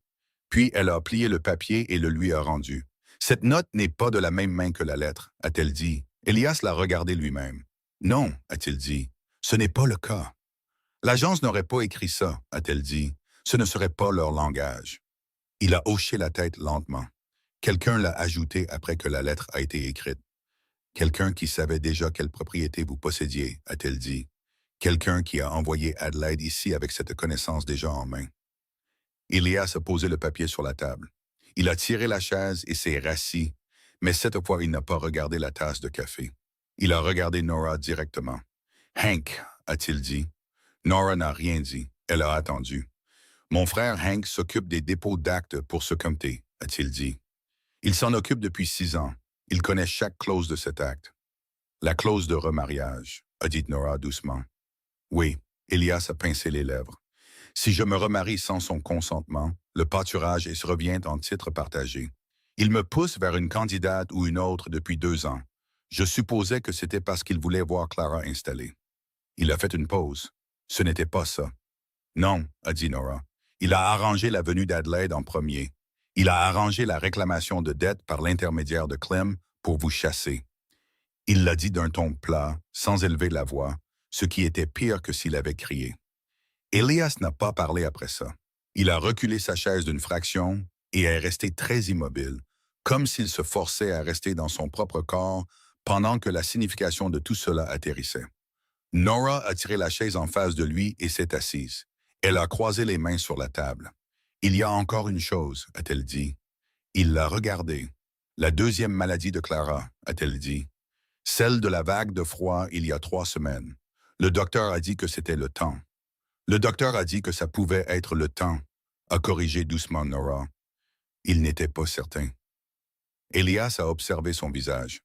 Avant qu'Adelaide ne parte, a dit Nora, elle a préparé le bouillon de Clara pendant 2 matins. Je l'ai observé les 2 fois. Elle a utilisé les mêmes herbes que j'utilisais, mais pas dans les mêmes quantités. Le deuxième matin, j'ai remarqué que le pot de sel avait été déplacé du côté gauche de l'étagère au côté droit. Je ne l'avais pas déplacé. Elle a fait une pause.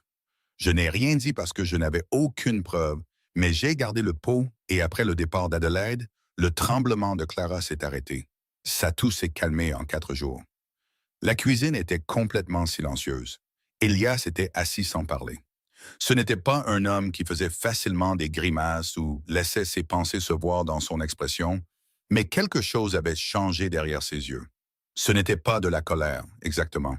C'était plus proche du regard d'un homme qui vient de réaliser depuis combien de temps quelque chose n'allait pas et combien de temps il ne l'avait pas vu.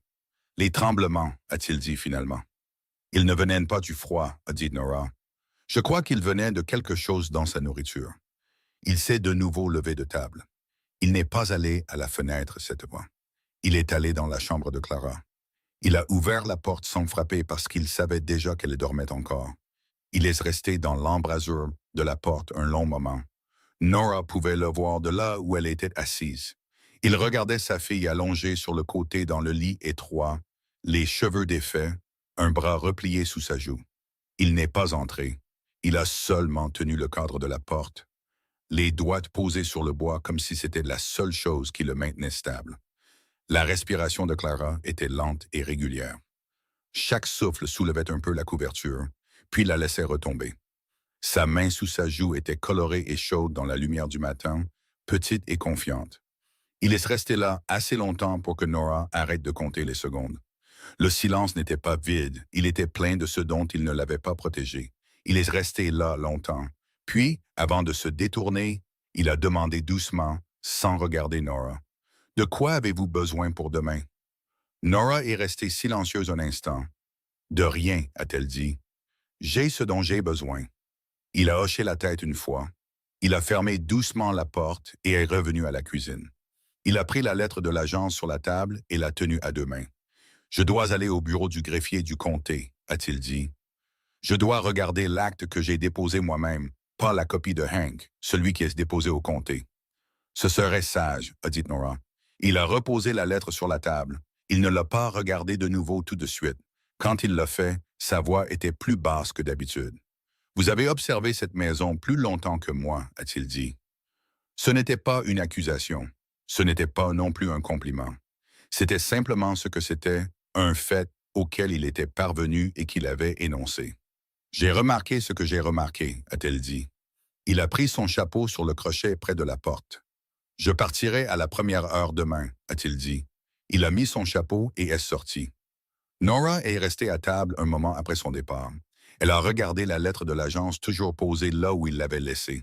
Elle a regardé la petite note manuscrite dans la marge.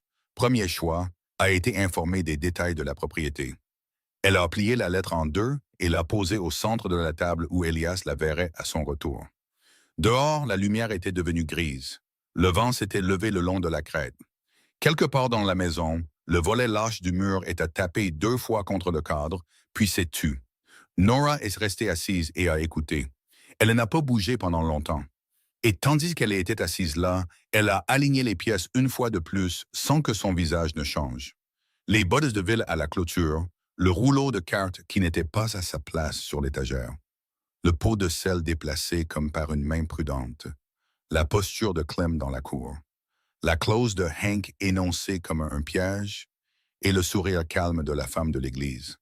La forme de tout cela n'était plus une supposition, c'était un plan. Hank Croft est arrivé le lendemain matin avant qu'Elias n'ait scellé son cheval. Il est venu seul, ce qui n'était pas habituel pour lui. Hank amenait presque toujours quelqu'un avec lui quand il venait au ranch, un voisin, un diacre de l'église, un arpenteur qui se trouvait de passage. Il aimait les témoins. Il aimait le poids que la présence d'autres hommes donnait à ses paroles. Ce matin, il est venu seul, et cela a dit quelque chose à Nora. Elle était sur le porche quand il est arrivé. Elle était sortie avec un seau de vieilles cendres à répandre sur le potager, et elle s'est arrêtée quand elle l'a vu. Elle n'est pas rentrée. Elle a posé le seau près des marches et est restée là. Elias est arrivé du côté de la grange. Il avait la couverture de sel à la main. Il s'est arrêté quand il a vu son frère et n'a rien dit. Hank est descendu de cheval. C'était un homme plus large qu'Elias, plus lourd d'épaules, avec une courte barbe qui avait grisonné sur les bords. Il a attaché son cheval au poteau et s'est dirigé vers Elias sans regarder Nora. « Je sais où tu vas, » a dit Hank. Elias a plié la couverture de sel sur son bras. « Alors tu m'as fait gagner du temps, » a-t-il dit. La mâchoire de Hank s'est contractée. « Tu ne veux pas aller à ce bureau du greffier. » Il a dit. « Tu ne veux pas sortir cet acte. Pas maintenant. » « Pourquoi pas? »« Parce que l'ancien prude a déposé une pétition vendredi dernier, » a dit Hank, « avec le conseil de l'Église. Si tu fais entrer cette femme dans cette maison comme épouse, cette femme, il n'a pas dit le nom de Nora et il n'a pas regardé vers le poche. Le conseil a le droit d'examiner l'aptitude de ton foyer. Ils peuvent adresser une pétition au juge du comté. Ils pourraient faire en sorte que Clara soit placée dans le pensionnat pour fille de Ridgeline. Elias n'a rien dit. Nora n'a rien dit non plus. Elle se tenait près du seau et regardait au loin, le visage impassible. « Ils ne le feront pas, » a dit Elias enfin. « Ils le feront, » a dit Hank. Sa voix était plate. Il ne menaçait pas. Il informait, ce qui était une sorte de pire. Prue a déjà 2 signatures. Il lui en faut 3 de plus. Il peut les obtenir avant dimanche. Tu sais qu'il le peut. Elias a regardé son frère un long moment. « C'est ton œuvre, » a-t-il dit. « Tout ça, depuis le début. » Hank n'a pas détourné le regard. « J'ai protégé cette propriété, » a-t-il dit. « J'ai protégé l'avenir de Clara. Tu allais faire une erreur. Tu as envoyé Adelaide ici en sachant ce qu'elle était. J'ai envoyé une femme convenable ici, » a dit Hank. « Une femme que la ville accepterait. Une femme qui comprenait ce qu'un ranch de cette taille exige. C'est toi qui as laissé. » Il a fait une pause et a regardé vers le poche pour la première fois. « Tu as laissé une femme rester ici qui n'a aucune position dans cette ville, aucune famille, aucun nom que quiconque reconnaisse, et une réclamation de dette déjà déposée contre elle. » Elias a baissé les yeux sur la couverture de sel un moment. Quand il a relevé les yeux, sa voix n'a pas monté, mais quelque chose s'est durci. « Tu as utilisé Clara, » a-t-il dit. « Tu as utilisé mon enfant comme un levier. » L'expression de Hank a vacillé. Pas de peur, pas de culpabilité, juste un calcul rapide, comme s'il remarquait pour la première fois qu'Elias n'écoutait plus seulement. « Je veux que tu quittes cette propriété, » a-t-il dit. Hank a baissé légèrement son chapeau. « Tu le regretteras, » a-t-il dit. « Pense à Clara, pense à ce que Prue peut faire. » Il a détaché son cheval du poteau et l'a monté sans se presser. Il a regardé Elias depuis la selle. « Tu as jusqu'à dimanche, » a-t-il dit. C'est tout. Il a tourné son cheval et est reparti sur le chemin. Le son des sabots s'est lentement estompé dans les arbres. Elias est resté dans la cour un moment. Il tenait toujours la couverture de sel. Il ne s'est pas dirigé vers la grange ni vers la maison. Il est resté au milieu de la cour et a regardé le sol. Nora est rentrée. Elle n'est pas allée à la cuisine. Elle est allée dans l'arrière-cuisine et a ouvert le petit coffre au pied de son lit. Elle a sorti le sac de voyage avec lequel elle était arrivée il y a 7 semaines. Elle l'a posé sur le lit et l'a regardé. Elle a commencé à plier les 2 robes supplémentaires qu'elle avait apportées, pressant chacune à plat avant de la placer à l'intérieur. Elle a plié son tablier de rechange. Elle a placé sa petite boîte de pommade dans la poche latérale. Elle se déplaçait avec soin et en silence, comme si elle essayait de ne pas réveiller quelqu'un. Elle avait déjà fait ça. Elle savait comment partir sans faire de bruit. Un instant, son esprit est retourné en Ohio sans qu'elle le veuille. Une pièce vide après les funérailles, des papiers sur une table, et un homme avec des bottes de ville prenant ce qui pouvait être pris. Elle n'est pas restée dans ce souvenir. Elle l'a fermé comme une porte. La porte de sa chambre était entr'ouverte et elle a entendu de petits pas dans le couloir. Ils se sont arrêtés, puis la porte s'est ouverte complètement. Clara se tenait dans l'embrasure en chemise de nuit, les cheveux emmêlés, les pieds nus sur le plancher en bois. Elle a regardé le sac ouvert sur le lit. Elle a regardé Nora. Elle n'a pas parlé tout de suite. Elle laisse rester très immobile. Ses yeux étaient ceux d'un enfant qui comprenait ce qu'il regardait et ne voulait pas le comprendre. Puis elle a traversé la pièce. Elle est allée à la petite table à côté de la fenêtre où elle gardait sa boîte à écrire, une boîte en bois plate avec un couvercle à charnière qu'Elias lui avait faite il y a 2 Noëls. Elle l'a ouverte. À l'intérieur, rangée dans un paquet noué avec un morceau de cordon blanc, se trouvait une pile de papier plié. Certains étaient épais et froissés par de nombreuses ouvertures. D'autres étaient plus récents, encore nets sur les bords. Clara a soulevé le paquet et l'a porté à Nora. Elle le lui a tendu à 2 mains. Nora ne l'a pas pris immédiatement. Elle a d'abord regardé le visage de Clara. « Qu'est-ce que c'est ?» a demandé Nora. « Des lettres » a dit Clara. « À qui ?» Clara l'a regardé directement et n'a pas cligné des yeux. « À vous » a-t-elle dit. « Je les ai écrites avant que vous n'arriviez. Je les ai écrites tous les dimanches pendant 7 mois. J'ai demandé au Seigneur d'envoyer quelqu'un comme vous. Je ne connaissais pas votre nom. J'ai juste décrit ce dont j'avais besoin. » Elle a fait une pause. « Quand le chariot est arrivé et que vous êtes descendu, j'ai su. » Nora a regardé le paquet de lettres. Elle n'a pas parlé. « Je n'ai pas besoin qu'elle soit jolie, » a dit Clara. Sa voix était stable, petite et claire. « J'ai juste besoin qu'elle reste. » C'est tout ce qu'elle a dit. Nora a pris le paquet de lettres de ses mains. Elle les a tenues un moment sans les ouvrir. Elles étaient en légère. Elles ne pesaient en rien. Elle les a posées sur le lit à côté du sac de voyage. Elle a regardé Clara. L'enfant la regardait avec la patience tranquille de quelqu'un de beaucoup plus âgé, quelqu'un qui a déjà décidé et qui attend simplement que l'autre personne rattrape son retard.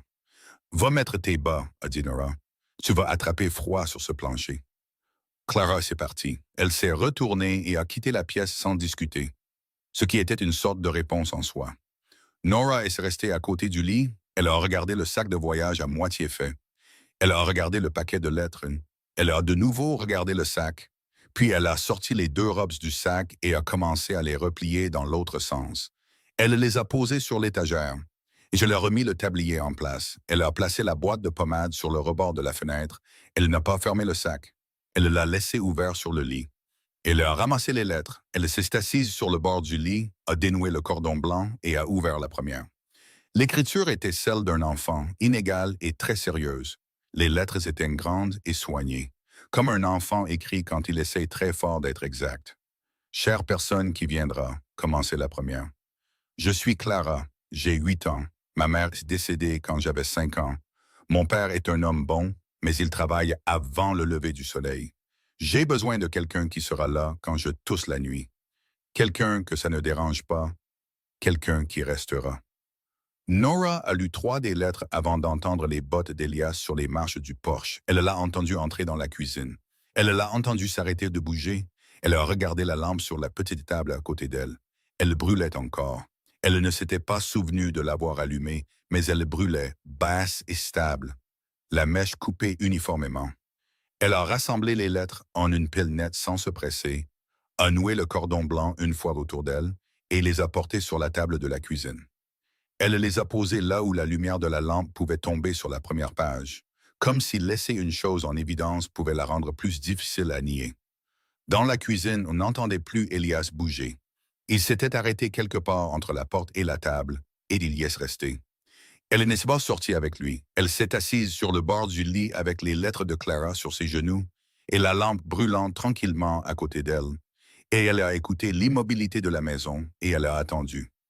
Elias n'est pas allé se coucher cette nuit-là. Il est resté assis à la table de la cuisine après que Nora se soit tue dans l'arrière-cuisine et il a lu les lettres de Clara, toutes, chacune d'elles, de la première à la plus récente. Il a dénoué le cordon blanc lui-même.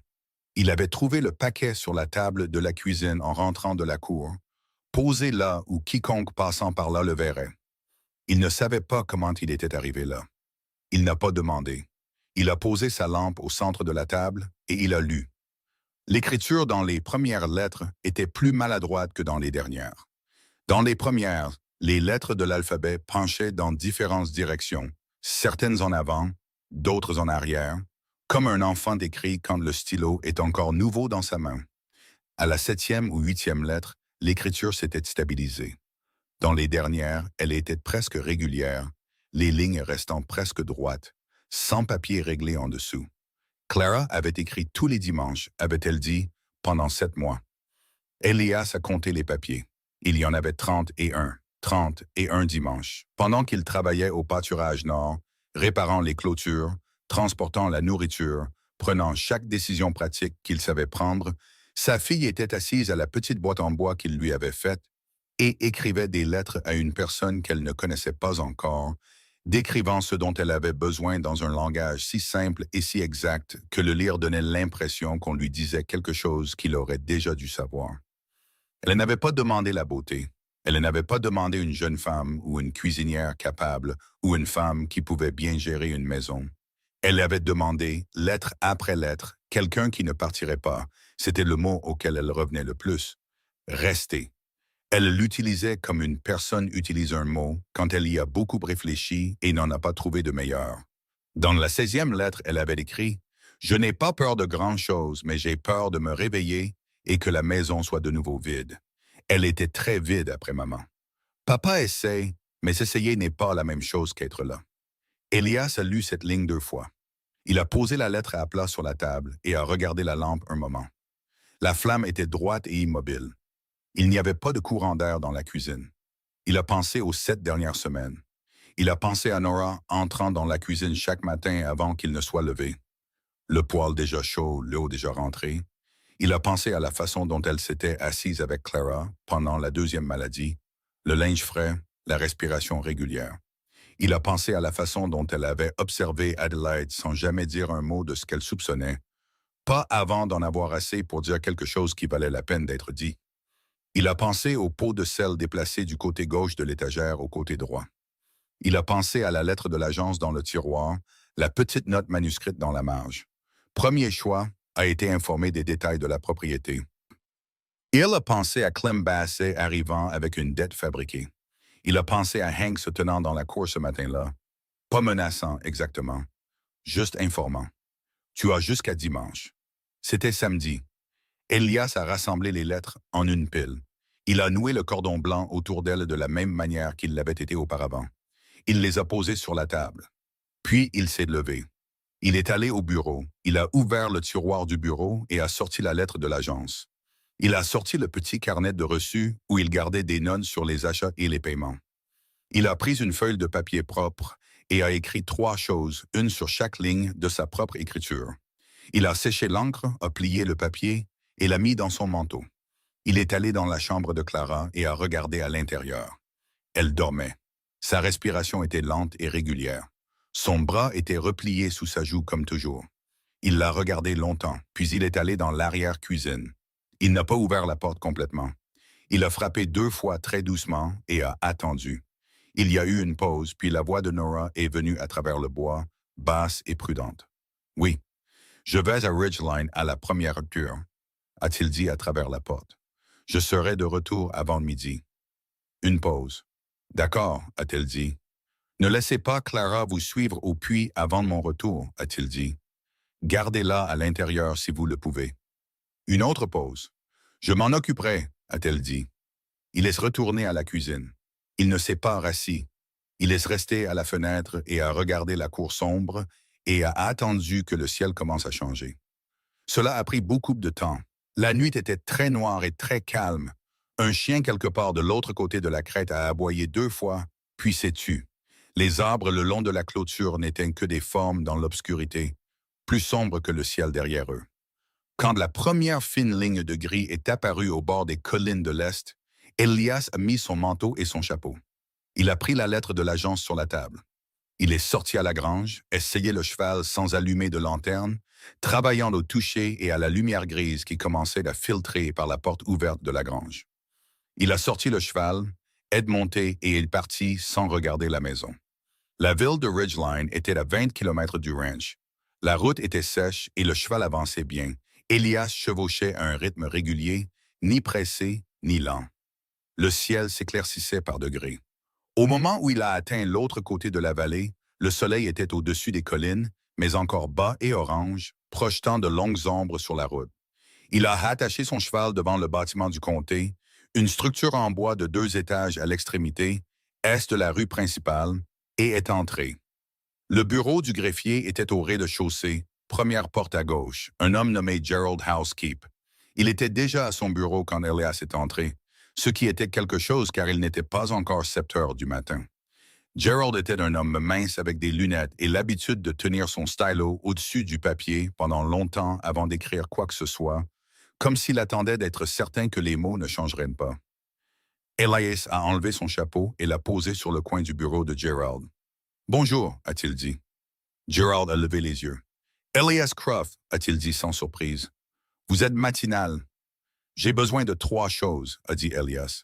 Gerald a posé son stylo et a croisé les mains.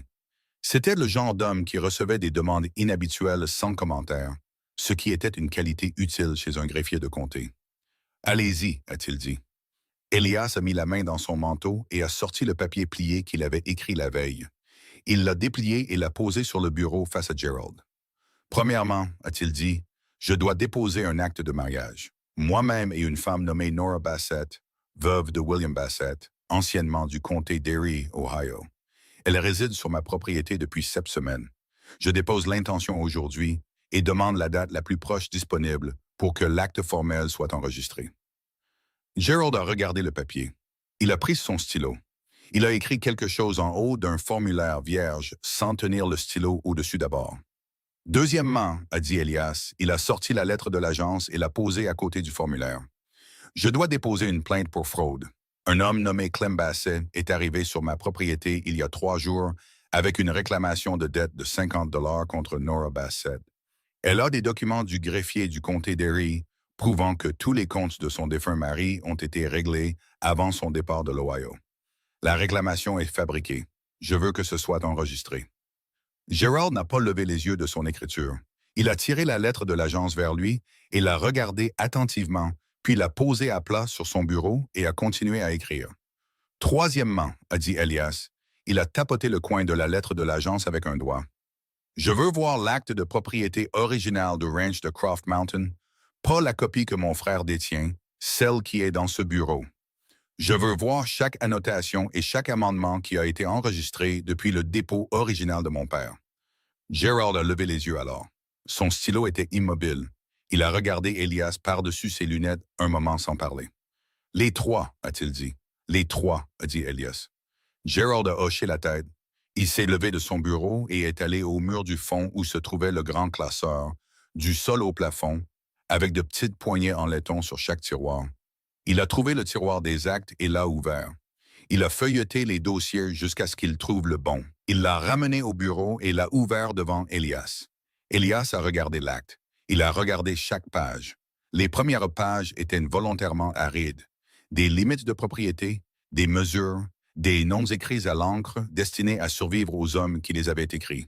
Les yeux d'Elias se déplaçaient lentement car il savait que le genre de ruse de Hank ne serait pas évident. Il serait enterré là où la plupart des hommes ne regardaient pas 2 fois.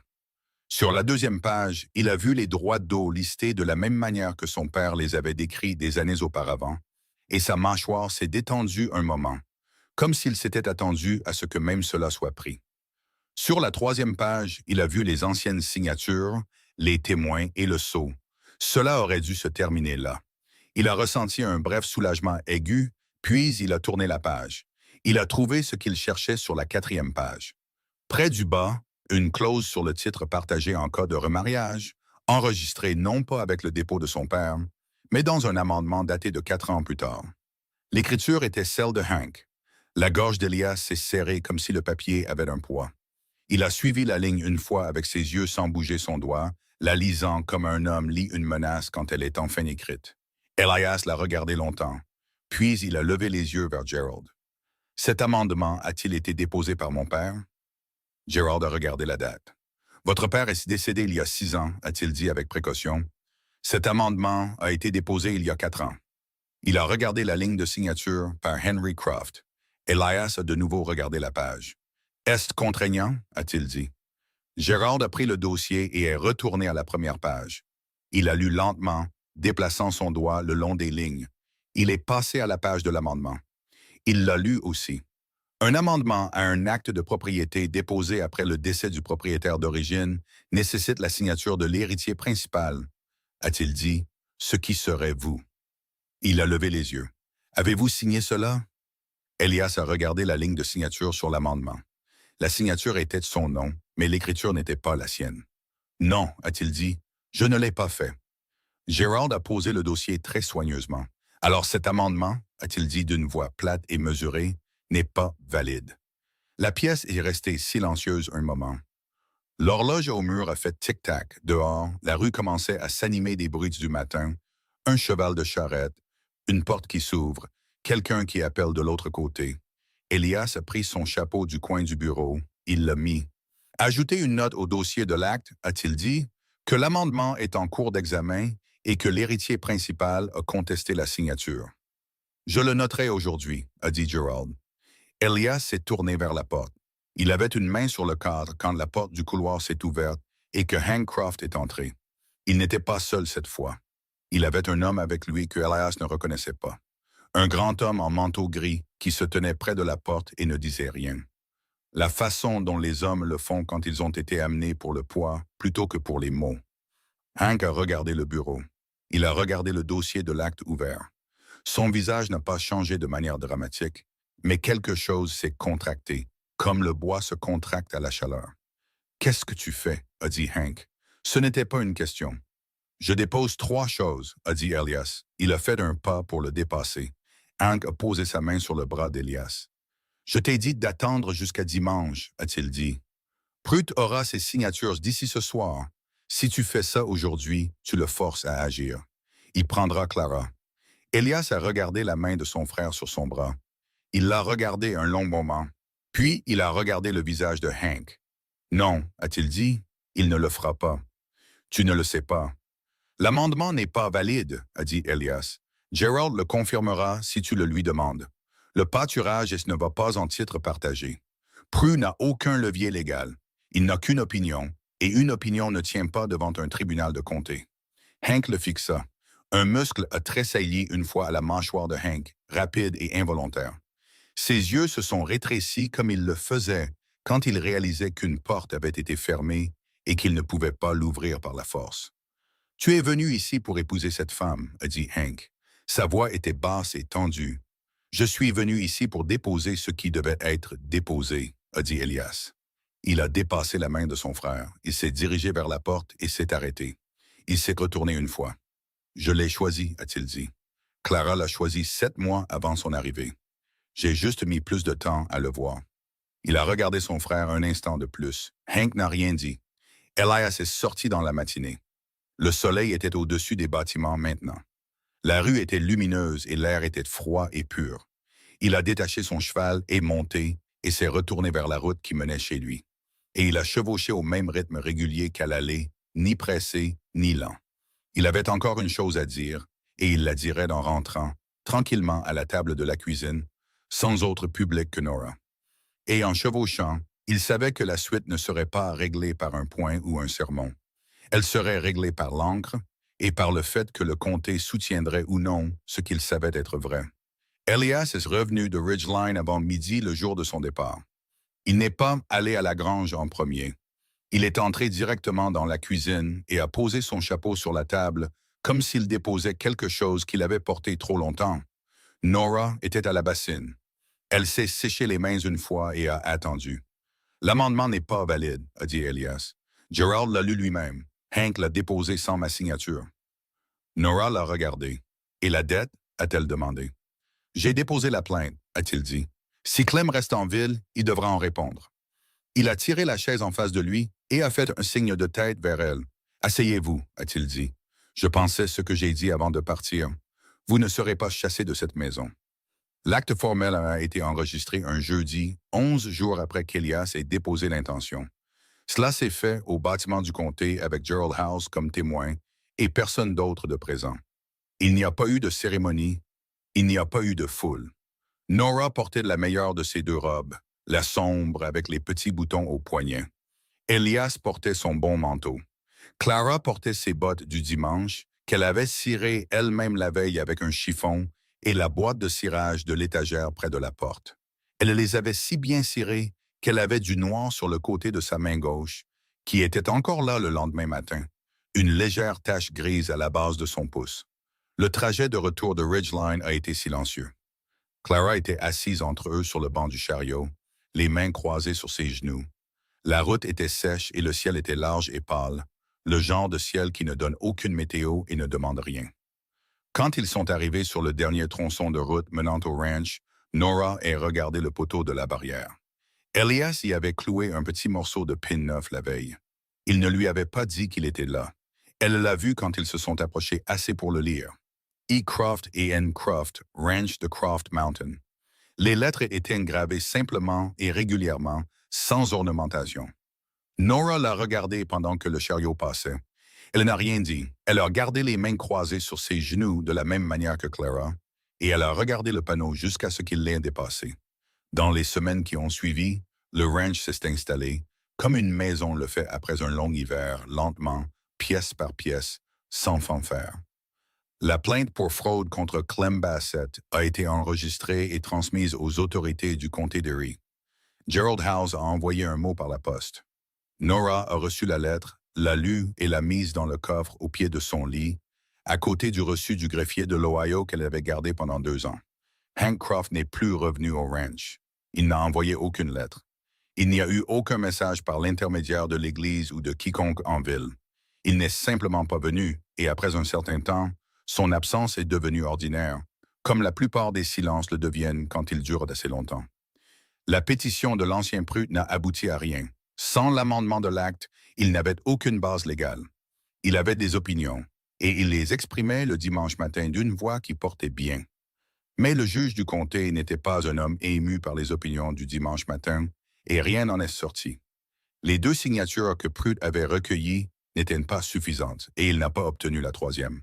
On n'a plus entendu parler d'Adelaide Marsh. Clara est retournée à sa boîte à écrire le soir, mais elle n'écrivait plus le même genre de lettres.